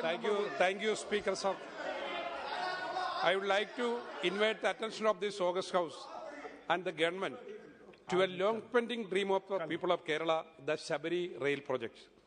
The proposed project was announced in this House 25 years ago, but it remained unfinished. The government has already spent rupees 500 crores for the implementation of this project. However, only the construction of the railway track stretching a distance of 7 kilometers and the construction of a railway station at Kaladi have been completed so far. Land acquisition and the fixing of the alignment of the proposed railway lane have not been completed. The state government of Kerala has recently submitted a revised budget estimate to the Railway Board regarding the proposed project and implementation cost. An amount of 2,000 crore is allocated to this project in the state budget for the year 2021-22. I request the government to take proactive step on this proposal and make Sabari Rail a reality. Sir, I request the government to take urgent steps to conduct a new survey against the extension of Sabari Lane from Erimeli to Thiruvananthapuram via Rani, Pathanamthitta, Konni and Pullur. Once this line is extended from Erimeli to Thiruvananthapuram, in addition to serving the Sabarimala pilgrims, it will act as a third railway line parallel to Ernakulam Thiruvananthapuram via Kottayam will be benefited to the people of Idukki district, especially for the farmers of hilly regions of Ernakulam, Idukki, Pathanamthitta and Kollam districts. Thank you, Chairman. माननीय सदस्य जामयाग नाम गयाल। Sir बहुत बहुत धन्यवाद। आपने मुझे matter of urgent public importance rise करने का जो सदन में मौका दिया। सर लद्दाख आप सब भली भांति जानते हैं इस सर्दी के मौसम में 12 महीना देश के जो मेनलैंड से कट ऑफ रहते हैं और उसी प्रकार हिमाचल प्रदेश के जो स्पीति वैली भी टोपोग्राफी, टेरेन, ज्योग्राफिकल, कल्चर, भाषा सारा सेम है, वो भी कट ऑफ रहते हैं। सर लद्दाख वाले और स्पीति वाले ने काफी लंबे समय से एक देरीना मांग रहा है, आज भी वो मांग कर रहा है कि अभी के जो एग्जिस्टिंग मनाली से ले नेशनल हाईवे जो है 543 किलोमीटर है, अटल टनल मोदी जी के करने के बावजूद भी और 4 पासिस जो है बंद रहता है, बारालाचा, लचुंगला, नकीला, तकलंगला।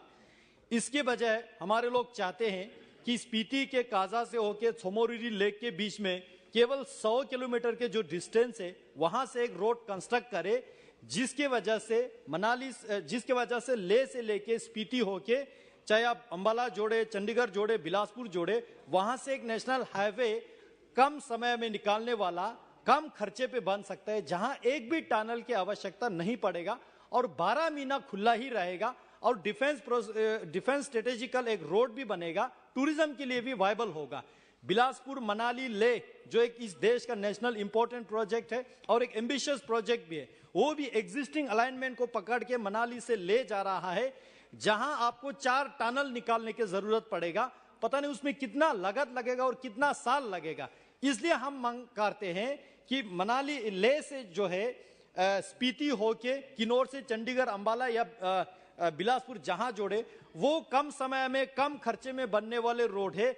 इस चीज को सरकार जो है ध्यान दे और ministry of defence, ministry of road and transport और मिनिस्ट्री ऑफ रेलवे, तीनों मंत्रालय इस बात को नोट करके इस पे एक्सरसाइज करे और इसका फिजिबिलिटी चेक करे और अगर इसको गवर्नमेंट ऑफ इंडिया अप्रूवल देते हैं, 2 वर्किंग सीजन में ये रूट कनेक्ट हो जाएगा, जिससे हमारे बॉर्डर जो है 12 महीना के लिए देश के साथ जुड़ जाएगा। ये मैं आपके माध्यम से सरकार से मांग करना चाहता हूं। बहुत बहुत धन्यवाद अध्यक्ष महोदय। श्रीमती वीणा देवी।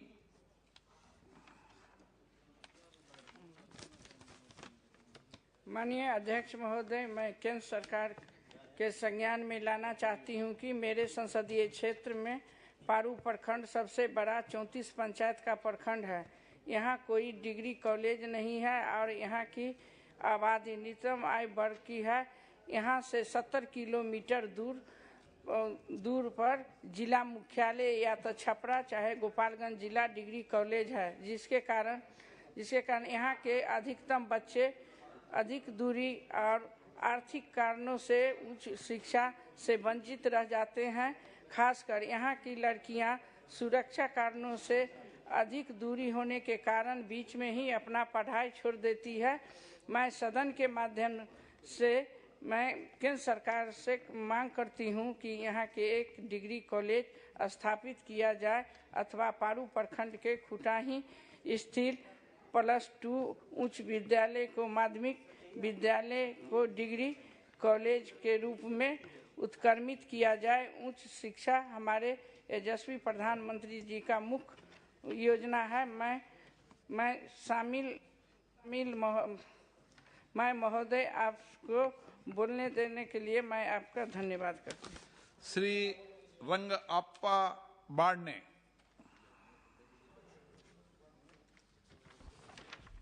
माननीय सभापति महोदय जी, मैं एक महत्वपूर्ण विषय पर आपका ध्यान आकर्षित करना चाहता हूँ। गए 8 साल में इस विषय पर मैं माननीय मंत्री जी से मिलकर इस विषय का प्रयास कर रहा हूँ। मेरे संसदीय क्षेत्र में मावल में देवरेड एंड ऑर्डिनेंस फैक्ट्री, इसमें रक्षा विभाग से के लिए 1982 से पायरो टेक्नोलॉजी से जैसे 16 mm से 150 mm की स्मोक धुआं करने वाली और सैनिकों की जान बचाने वाले यंत्रों का सिग्नल यंत्रों का निर्माण करने का काम कर रहे हैं। महोदय, इस ऑर्डिनेंस फैक्ट्री में किसी तरह की अति विस्फोट का निर्माण नहीं किया जाता है और इस फैक्ट्री में किसी तरह की कोई भंडार भी नहीं है। महोदय, इस क्षेत्र से जुड़कर रक्षा विभाग के कर्मचारियों का सरकारी निवास है। देवरोड कैंटोन बोर्ड, पिंपरी चिंचवड़ महापालिका, तळवडे IT पार्क और PMRD का क्षेत्र है। इस इलाके में करीब 5 से 6 लाख लोग रहते हैं और पिंपरी चिंचवड़ महापालिका, देवरोड कैंटोन बोर्ड, PMRD ने यहाँ अधिकारी रूप से टाउनशिप को मान्यता दी है और कई बड़ी इमारतें यहाँ कई सालों से इसमें लोग रहते हैं। यहाँ लाइट पानी नहीं सर, 2 मिनट में मैं ख़त्म करता हूँ सर। यह ऑर्डिनेंस फैक्ट्री डेपो जो 2013 में 600 यार्ड का था, उससे बढ़ाने के लिए एक समिति का गठन किया था और इस समिति ने अभी एक सुझाव जो रक्षा विभाग को दिया है, जबकि रक्षा मंत्री के साथ जब पर्रिकर साहब थे और निर्मला सीतारमण जी थी पूर्व रक्षा मंत्री, अभी माननीय राजनाथ सिंह जी, उसके साथ में लगातार बैठकें कर रहा हूँ। इस क्षेत्र को 600 यार्ड से बढ़ा के 2000 यार्ड करने से पूरे पिंपरी चिंचवड़ शहर की आधी सिटी खत्म हो जाएगी। मैं आपके द्वारा मांग करता हूं कि यहाँ से लोकल प्रतिनिधि, महापालिका के अधिकारी सभी को बैठकर एक सुझाव रक्षा विभाग को देना चाहती है। तब तक 2000 यार्ड जो बनाने का प्रयास कर रहे, उसमें थोड़ा रुकावट करने के लिए मैं मांग करता हूं। धन्यवाद। के Subba Rai ji. Thank you, Speaker, sir. ஒன்றிய அரசு 75%, மாநில அரசு 25% பங்களிப்பு செலுத்துகிற முறையில் ப்ரீ மெட்ரிக் ஸ்கூல் ஸ்காலர்ஷிப் நிறுத்தப்பட்டு விட்டது ஒன்றிய அரசின் ஒரு சர்க்குலரால். இதுவரையிலும் வழங்கப்பட்டு வந்த இந்த 22-23வது கல்வியாண்டிலிருந்து 1வது வகுப்பிலிருந்து 8வது வகுப்பு வரையிலும் வழங்கப்பட்டு வந்த ஸ்காலர்ஷிப் இனிமேல் வழங்கப்படாது என்று யூனியன் அரசு அறிவித்திருக்கிறது. இதன் மூலம் ஏழைகளின் குழந்தைகள் கடுமையாக பாதிக்கப்படுகிறார்கள். இது மோசமான ஒரு பின்விளைவை ஏற்படுத்திவிடக்கூடும்.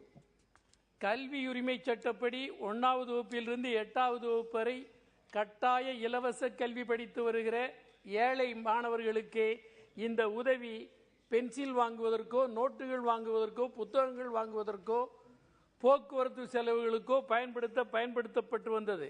அதை நிறுத்தி இருப்பது எந்த வகையிலும் நியாயமில்லை. இன்னொன்றை தங்கள் மூலம் ஒன்றிய அரசிற்கு கவனத்திற்கு கொண்டு வருகிறேன். 1 முதல் 8 வரையிலும் அவர்களுக்கு உதவித்தொகை வழங்க முடியாது. ஆனால் 9, 10வது வகுப்பு படிக்கிறவர்களுக்கு வழங்கப்படும் என்பதில் எந்த வகைப்பட்ட சட்ட ரீதியான நியாயம் இருக்கிறது? எந்த வழியில் இதை நியாயப்படுத்த? எனவே இந்த சர்க்குலரை वापस. धन्यवाद अध्यक्ष महोदय, आपने एक महत्वपूर्ण मुद्दा को उठाने का मुझे शून्यकाल में अवसर दिया। महोदय, पूर्वी मध्य रेलवे दीनदयाल उपाध्याय के अंतर्गत बिहटा औरंगाबाद रेलवे लाइन का कार्य योजना करीब 15 सालों से लंबित पड़ा हुआ है महोदय। उसका शिलान्यास 2007 में ही हुआ था, लेकिन आज 15 साल बीत गया महोदय। उसका सर्वे का काम भी पूरा हो चुका है और वह योजना महोदय 350 करोड़ का है। हर साल कभी 10 करोड़, कभी 20 करोड़, इन साल के बजट में महोदय 50 करोड़ रुपया उसमें आवंटन किया गया। अब देहात में खिस्सा होता है महोदय कि ऊंट के मुंह में जीरा के फोरन। अब जहां 350 करोड़ की योजना है, अब उसमें 10 करोड़ 20 करोड़ रुपया देने से वह काम तो हो नहीं रहा है। वह महोदय उसके लिए दिल्ली से लेकर पटना तक धरना, प्रदर्शन, आंदोलन, यहाँ की पदयात्रा लोग दिल्ली तक किया। वो 3 पार्लियामेंट क्षेत्र में महोदय, पाटलिपुत्रा और जहानाबाद, औरंगाबाद, काराकाट, 4 पार्लियामेंट क्षेत्र से वो होकर के गुजरती है महोदय। उस रेल परियोजना के पूरा होने से महोदय कम से कम 70 लाख लोगों को लाभ होगा महोदय। डॉक्टर MP, इसलिए महोदय बहुत बड़ा गंभीर मामला है महोदय। Thank you. इसलिए आपके माध्यम से, हम सदन के माध्यम से और सरकार से आग्रह करना चाहते हैं कि इन साल के बजट में महोदय पूरा राशि उसमें उपलब्ध करा करके उस महत्वपूर्ण योजना को काम को पूरा किया जाए। डॉक्टर MP अब्बू Samdani. Sir, thank you, sir, for permitting me to present a very important subject related with the educational upliftment of the minorities and the backward classes. Sir, I am here, standing here to oppose the government decision to discontinue the Maulana Azad National Fellowship Scholarship Scheme. Sir, it is highly deplorable and highly condemnable that the government, under the pretext of one reason or other reason, is withdrawing the constitutional rights given to the minorities and the backward classes. Sir, it is very unfortunate. I urge upon the government to withdraw this decision to discontinue the Maulana Azad National Fellowship Scholarship Scheme and also the pre-matric scholarship that was given to the students from minorities and backward classes. Sir, the justification, sir, 1 minute, sir. Sir, it's a very important matter, sir. Sir, the justification given by the government is this fellowship scholarship scheme overlaps with the various other scholarship and research fellowship schemes. Sir, it is not correct. This scheme was established on the basis of a study including the conducted by official agencies like HR committee, and finding the students from the minorities and the backward classes, they are underrepresented in various other fellowship schemes. Sir, if there is overlapping, the government can correct it by other regulations. So, sir, I urge upon the government through you, sir, to withdraw this decision and to re-establish the rights of the minorities and the backward classes. ধন্যবাদ sir. মাননীয় অধ্যক্ষ মহাশয়, আমার নির্বাচনী এলাকা মুর্শিদাবাদ পশ্চিমবঙ্গের, এবং বিএডিপির যে এলাকা পড়ে বর্ডার এরিয়া ডেভেলপমেন্ট প্রজেক্টের কাজ সেন্ট্রাল গভর্নমেন্ট যেটা করেন, সেই উন্নয়নের কাজ দীর্ঘ 3 বছর কোনো রকম কোনো ফান্ড সেন্ট্রাল গভর্নমেন্ট দেয়নি, এবং সেই এলাকার রাস্তাঘাট অত্যন্ত খারাপ। দীর্ঘ 3 বছর যাবৎ বিএডিপি এলাকার যেহেতু প্রজেক্টের কোনো কাজ হয়নি, তাই সেই এলাকায় যাতায়াতের জন্য বিএসএফের এবং সাধারণ মানুষের যাতায়াতের কোনো রাস্তাঘাট হয়নি। স্যার, দুর্ভাগ্য যে দীর্ঘ 3 বছর যাবৎ কোনো ফান্ড নেই, অথচ মালদা মুর্শিদাবাদের বিস্তীর্ণ এলাকা নদিয়া একটার পর একটা গ্রাম ভেঙে যাচ্ছে, এবং সেখানে যে বিএসএফের বেড়া দেওয়া আছে, তারকাটা দেওয়া আছে, সেগুলো দিনের পর দিন ভেঙে যাচ্ছে, এবং সেই কাজগুলো কিছুতেই হচ্ছে না। পক্ষান্তরে স্যার, 1 মিনিট, পক্ষান্তরে বিএসএফ 5 কিলোমিটারের জায়গায় 50 কিলোমিটার পর্যন্ত তাদের এলাকা বাড়ার পরিকল্পনা নিয়ে কাজ করছে, কিন্তু দুর্ভাগ্য যে 5 কিলোমিটার পর্যন্ত মেরামতের B B Patil ji, thank you sir. Shri B B Patil speaker, thank you for giving the opportunity to speak in the house today sir. Sir, B B Patil ji, thank sir thank you sir, thank you sir, sir thank you sir, I would like to raise a very important issue in regard to medical education of 700 students who have returned from Ukraine, sir. आप बोलते हो sir, thank you sir. Sir, I would like to raise a very important issue in regard to medical education of 700 students who have returned from Ukraine, sir. Because of the hardship faced by these students, they may be enabled to join medical colleges in the country in equivalent semester relaxation of the regulation in vogue. For this purpose, permission may be accorded to proportionately increase the seats of different semester in the medical colleges, sir. On a one-time basis, to accommodate these students, our Honorable CM KCR, sir, has written a letter to the Honorable PM, sir. A copy of the letter was also submitted in the PM office, sir. Several meetings have been organized in the Health Ministry regarding further education of medical students who returned from Ukraine, China, Philippines, but till now the final decision is awaited. I therefore requested the Honorable Prime Minister and the government to not play with the future of our country and provide justice to them by increasing the seats in different semester in the medical colleges on one-time basis as a special. धन्यवाद अध्यक्ष जी। सदन के माध्यम से माननीय वाणिज्य मंत्री जी से निवेदन करता हूं कि इस साल संतरा उत्पादन किसानों का फसली नुकसान अधिक हुआ है। महोदय, मेरे सांसदीय क्षेत्र के अमरावती जिले के वरुड़ा मोर्शी तहसील संतरा उत्पादन के मामले में बड़ा क्षेत्र माना जाता है, जहां के किसान इस साल परेशानी में आ गए हैं। मीडिया रिपोर्ट के अनुसार बांग्लादेश ने भारतीय संतरे एक्सपोर्ट रेट बढ़ा दिया है। इससे बांग्लादेश में विदर्भ के संतरे की आपूर्ति महंगी होने के कारण सप्लाई काफ़ी कम हो गई है। किसान परेशान है। एक्सपोर्ट रेट महंगा होने के कारण किसान बांग्लादेश को संतरा नहीं भेज रहा है। महोदय, बांग्लादेश गवर्नमेंट के आयात शुल्क बढ़ाने के सीजन लेने के बाद संतरे की कीमतें पर इतना बड़ा असर पड़ा है कि इसके दाम तेजी से नीचे गिरे हैं। एक्सपोर्ट के मुताबिक प्रति टन 10 से 12 हजार के नुकसान किसानों को हो रहा है। 2 सप्ताह के पहले 25,000 रुपये और 35,000 रुपये प्रति टन संतरा बिक रहा था। अब उसी रेट गिर के 18,000 से 20,000 प्रति टन पहुंच गए। पिछले कुछ सालों से संतरे के लिए महाराष्ट्र का विदर्भ बड़ा मार्केट बना गया है। यहाँ से हजारों टन संतरा बांग्लादेश में भेजा जा रहा है। मेरा आपसे आग्रह है कि महत्वपूर्ण समस्या ध्यान देकर संतरा उत्पादन किसानों का संतरे के सही दाम दिलाने के बांग्लादेश की वार्ता कर समस्या का निदान करें। बहुत बहुत धन्यवाद। के Muraleedharan. Kannur International Airport is an airport serving north region of Kerala, Kodagu and Mysore districts of Karnataka and Mahi district of Puducherry in India. It is owned and operated by the Kannur International Airport Limited, a public-private consortium. The Government of India has not accorded sanction for the international operations from the airport except in the Gulf sector. It poses threat to the very existence of the airport.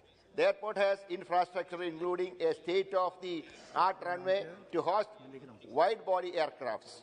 During the COVID pandemic, the Kuwait Airways and the Emirates had landed in Kannur Airport. 200 acres of land have already been acquired for the airport. The airport has the potential to become the fourth largest airport in India. Hence, I request the Government of India to sanction more international flights to Gulf countries and other international destinations from Kannur Airport and grant Kannur Airport in the point of call list of foreign airlines. Allowing Hajj embarkation point from Kannur Airport is another important request to a large number of pilgrims from Malabar area to take up their holy visit. Thank you, sir. Honorable Member Thiruna Bakra, sir. Thank you, sir. Sir, thank you very much, sir. Sir, I was in a committee meeting, sir.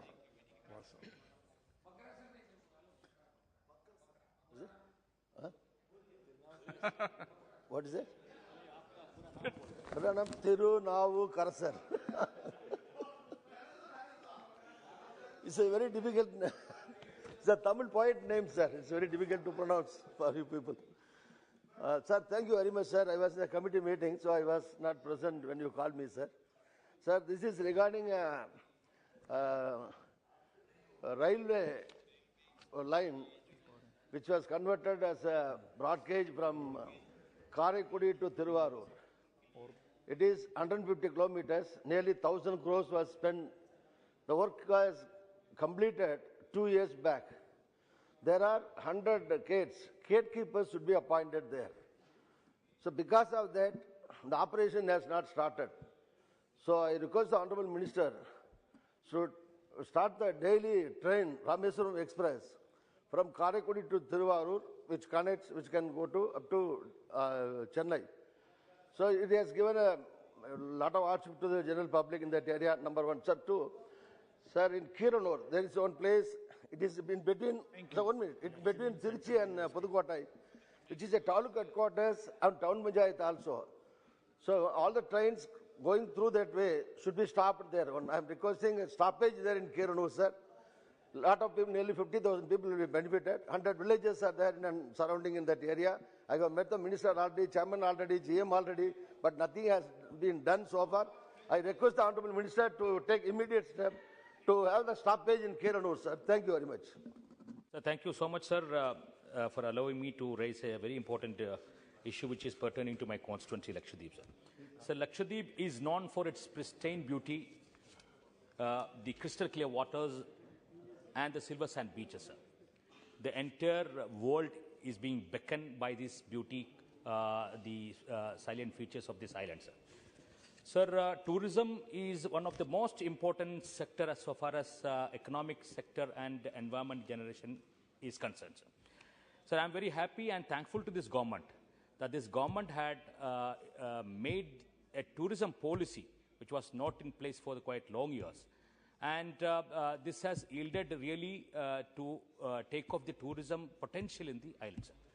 Sir, while I appreciate the Niti Aayog propelled big projects being taken at the places where it is in the final stage, at the same time, there are local educated youths have been waiting for their proposal to be approved. So quite long time, sir. So my request is to give them a equal level playing field so that our local youths who are really educated, that they have their own potential, they can find out their investors, and they wanted to do develop the island and take the employment generation for the people, sir. So my request to you, sir, Sir, the carrying capacity published by the UTL administration should share with the local entrepreneurs also. Is that demand here I am putting before, sir. Sir, I reiterate that the Government of India and UTL administration must not forget that all these Niti Aayog BRIC projects are getting implemented only through the cooperation and support of the local people. Sir, I'm just concluding, sir. So my only request is that, sir, the local entrepreneurs also should be given proper opportunity to take off the projects. Thank you so much. आपने बहुत ही जरूरी और एक भारत के लाखों छात्रों से जुड़े विषय को आज आपके सम्मुख उठाने का अवसर दिया। मैं आपके माध्यम से सरकार से निवेदन करना चाहता हूं कि जिस प्रकार से इंजीनियरिंग की पढ़ाई के लिए देश में जेईई की परीक्षाएं साल में 2 बार आयोजित की जाती हैं, लेकिन दूसरी तरफ जो नीट की परीक्षाएं हैं वो साल में केवल 1 बार ही आयोजन की जाती हैं। बहुत से छात्र ऐसे हैं जो किसी कारणवश उस परीक्षा में बैठ नहीं पाते या उसमें उनके नंबर कम रह जाते हैं। तो मेरा आपके माध्यम से सरकार से निवेदन है कि नीट की जेईई की भांति नीट को भी साल में 2 बार आयोजित कर और छात्रों को आगे मेडिकल क्षेत्र में जाने का अवसर प्रदान करें। धन्यवाद। Thank you very much, Honorable Speaker, sir, for allowing me to raise an urgent, important issue regarding the central universities.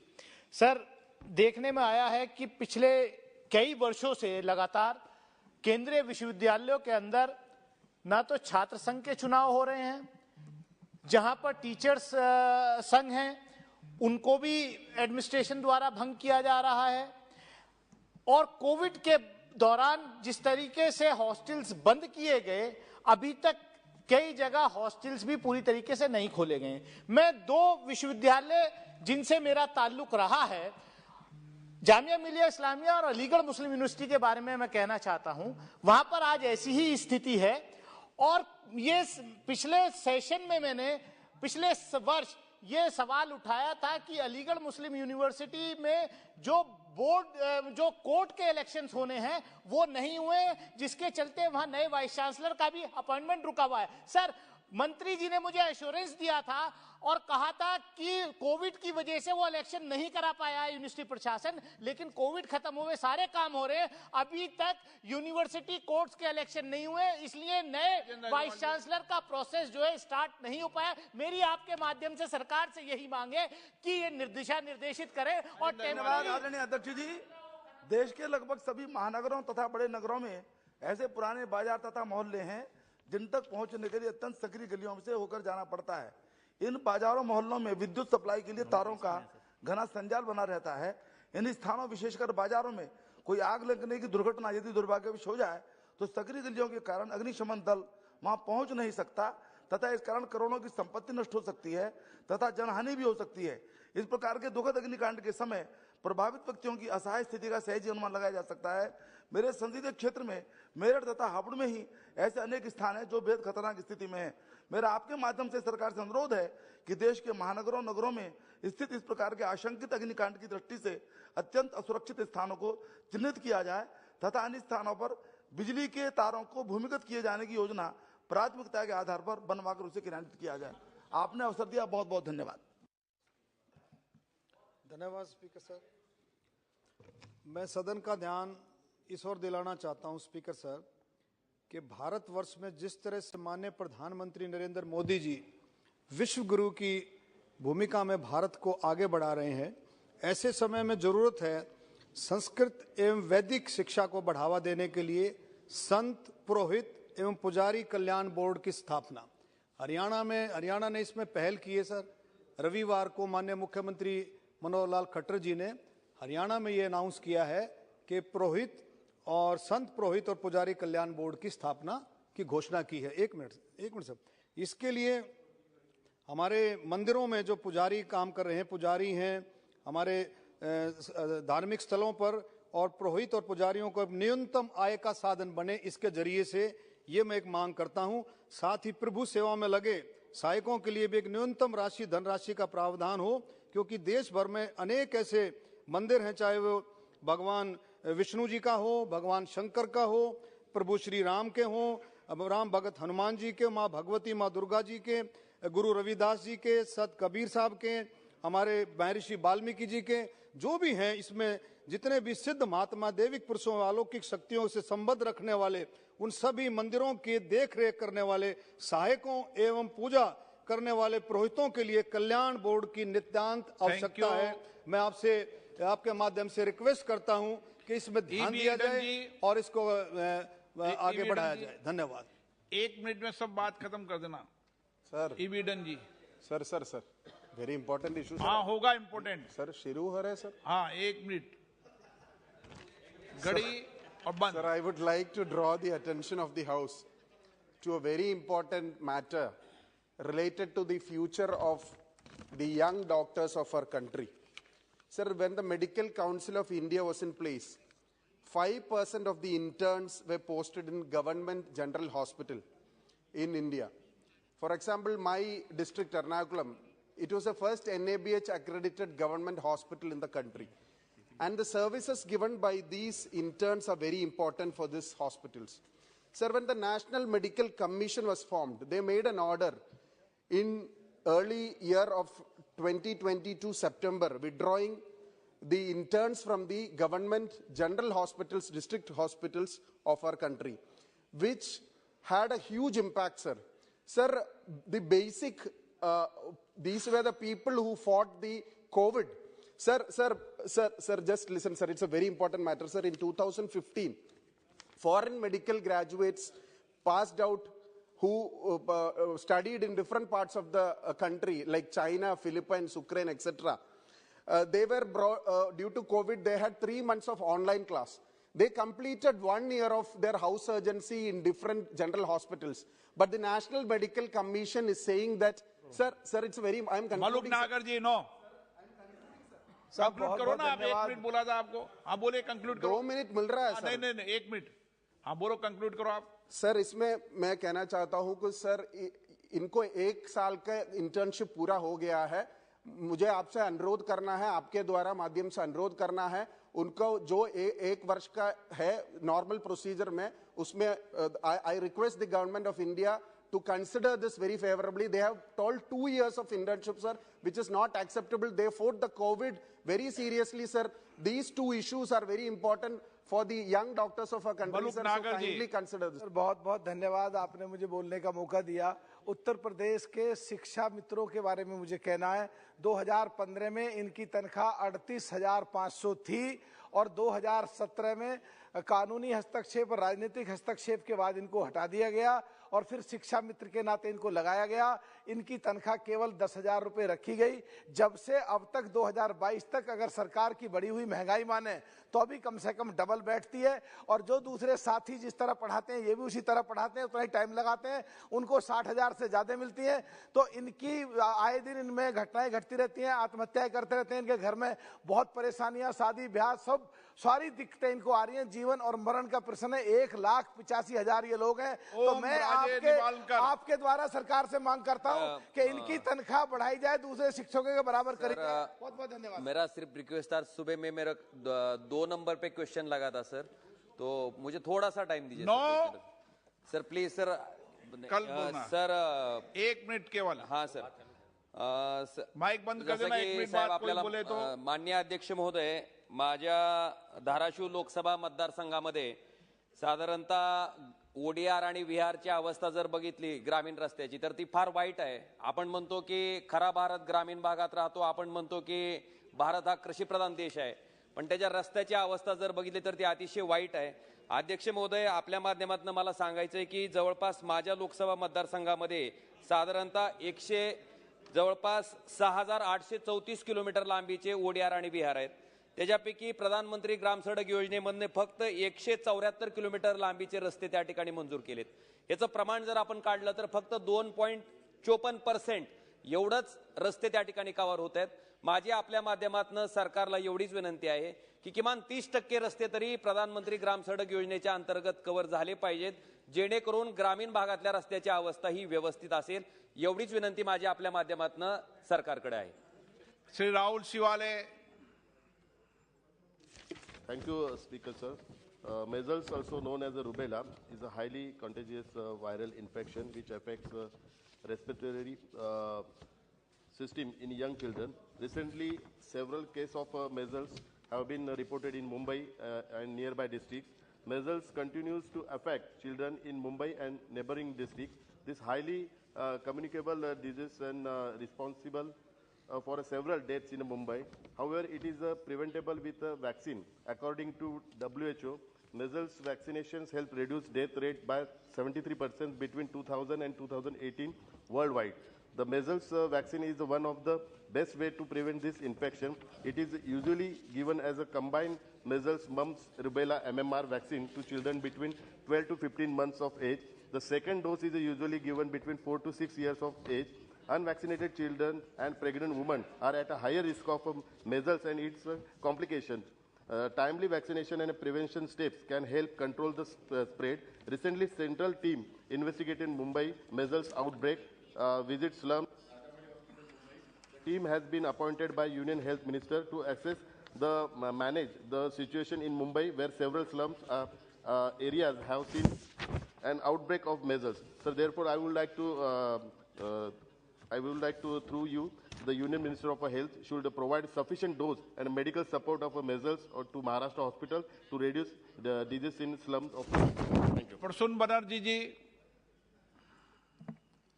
Thank you, sir. Many thanks. You given chance to give and take about matter. My everything is sports.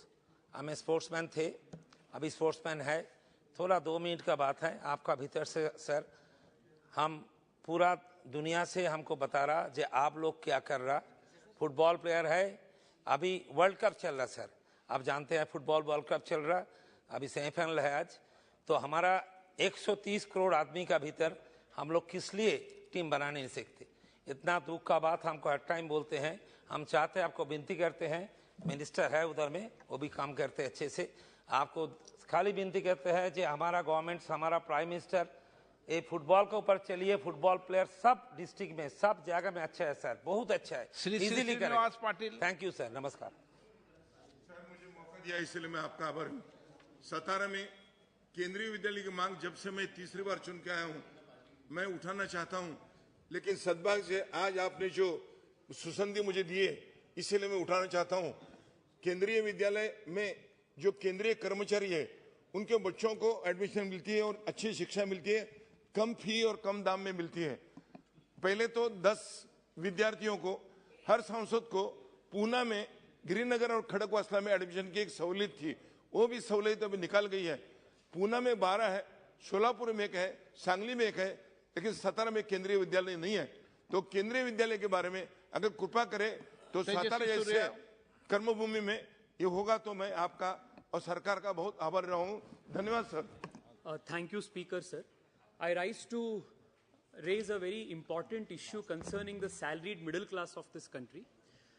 Speaker, sir, I come from Bengaluru, which has one of the highest salaried population in a city in the country.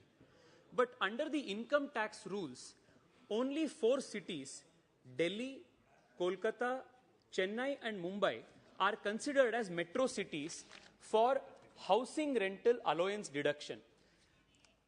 Large number of salaried taxpayers stay in Bengaluru, in Hyderabad, many places like this, but they can claim only up to 40% of household rent allowance. My request with the Honorable Finance Minister is to kindly review the income tax rules and add cities like Bengaluru and such similarly placed cities as metro cities, so that even they can claim 50% household rent allowance and the large number of middle class salaried taxpayers will be benefited. सभा की कार्रवाई कल बुधवार दिनांक 14 दिसंबर 2022 को प्राप्त 11 बजे तक के लिए स्थगित की जाती है.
नमस्कार, स्वागत है आपका संसद टीवी पर। मैं हूं मनोज वर्मा और आप देख रहे हैं हमारा खास कार्यक्रम मुद्दा आपका। आज हम बात करेंगे सीमा पर चीन की नापाक हरकत की। 9 दिसंबर को अरुणाचल प्रदेश के तवांग सेक्टर में वास्तविक नियंत्रण रेखा के पास चीन के सैनिकों की इस हरकत का भारतीय सेना ने करारा जवाब दिया है। संसद में भी आज ये मुद्दा उठा। भारत के रक्षा मंत्री राजनाथ सिंह ने तवांग मुद्दे पर संसद में बयान देते हुए कहा कि 9 दिसंबर 2022 को चीन के सैनिकों ने अतिक्रमण कर स्टेटस को बदलने का प्रयास किया। रक्षा मंत्री राजनाथ सिंह ने कहा कि इस मुद्दे को चीनी पक्ष के साथ कूटनीतिक स्तर पर भी उठाया गया है। चीनी सैनिकों के साथ जो टकराव चल रहा है उसे रोकने के लिए भारतीय सेना तत्पर है। संसद बिना किसी संशय के भारत की सेना की क्षमता, शौर्य और पराक्रम का अभिनंदन करती है। इस बीच केंद्रीय गृह मंत्री अमित शाह ने कहा है कि भारत की 1 इंच जमीन पर भी कोई कब्जा नहीं कर सकता। आज मुद्दा में यही समझने की कोशिश करेंगे कि आखिर चीन बार बार ऐसी नापाक हरकत भारत की सीमा पर क्यों करता है, इसके पीछे क्या साजिश है। लेकिन चर्चा शुरू करने से पहले आइए देखते हैं रक्षा मंत्री राजनाथ सिंह और केंद्रीय गृह मंत्री अमित शाह जी ने आज क्या कहा। मैं इस सदन को अवगत कराना चाहता हूं कि हमारे किसी भी सैनिक की न तो मृत्यु हुई है और न ही कोई गंभीर रूप से घायल हुआ है। इंडियन मिलिट्री कमांडर्स के टाइमली इंटरवेंशन के कारण पीएलए सोल्जर्स अपनी लोकेशंस पर वापस चले गए, अध्यक्ष महोदय। और इस घटना के पश्चात एरिया के लोकल कमांडर ने 11 दिसंबर 2022 को अपने चाइनीज काउंटर पार्ट के साथ स्थापित व्यवस्था के तहत एक फ्लैग मीटिंग की और इस घटना पर चर्चा की। चीनी पक्ष को इस तरह के एक्शन के लिए मना किया गया और सीमा पर शांति बनाए रखने के लिए कहा गया। इस मुद्दे को चीनी पक्ष के साथ कूटनीतिक स्तर पर भी उठाया गया है। अध्यक्ष महोदय, मैं इस सदन को आश्वस्त करना चाहता हूं कि हमारी सेनाएं हमारी भौमिक अखंडता को सुरक्षित रखने के लिए पूरी तरह से प्रतिबद्ध हैं। भारतीय जनता पार्टी की सरकार है, नरेंद्र मोदी इसके प्रधानमंत्री है और जब तक भारतीय जनता पार्टी की मोदी सरकार चल रही है 1 इंच जमीन पर भी कोई कब्जा नहीं कर सकता। कल अपने सेना के जवानों ने जो 8 की देर रात को और 9 की सुबह को जो वीरता दिखाई है, मैं इसकी भूरी प्रशंसा करता हूं। इन्होंने घुसे हुए सभी लोगों को कुछ ही घंटों में वापस खदेड़ दिया और हमारी भूमि का रक्षण किया है। दरअसल चीन की नापाक हरकतों पर सवाल इसलिए बार बार उठता है क्योंकि एक तरफ चीन बातचीत करता है, वार्ता करता है, वहीं रह रहकर वो भारत की सीमाओं में घुसपैठ करने की कोशिश करता है, उस स्टेटस को बदलने की कोशिश करता है जो भारत की सीमा है। आखिर क्यों? क्या इसके पीछे चीन की साजिश है? इसी को समझने की कोशिश करेंगे। खास मेहमान मेरे साथ जुड़े हुए हैं, स्टूडियो में मौजूद हैं। India foundation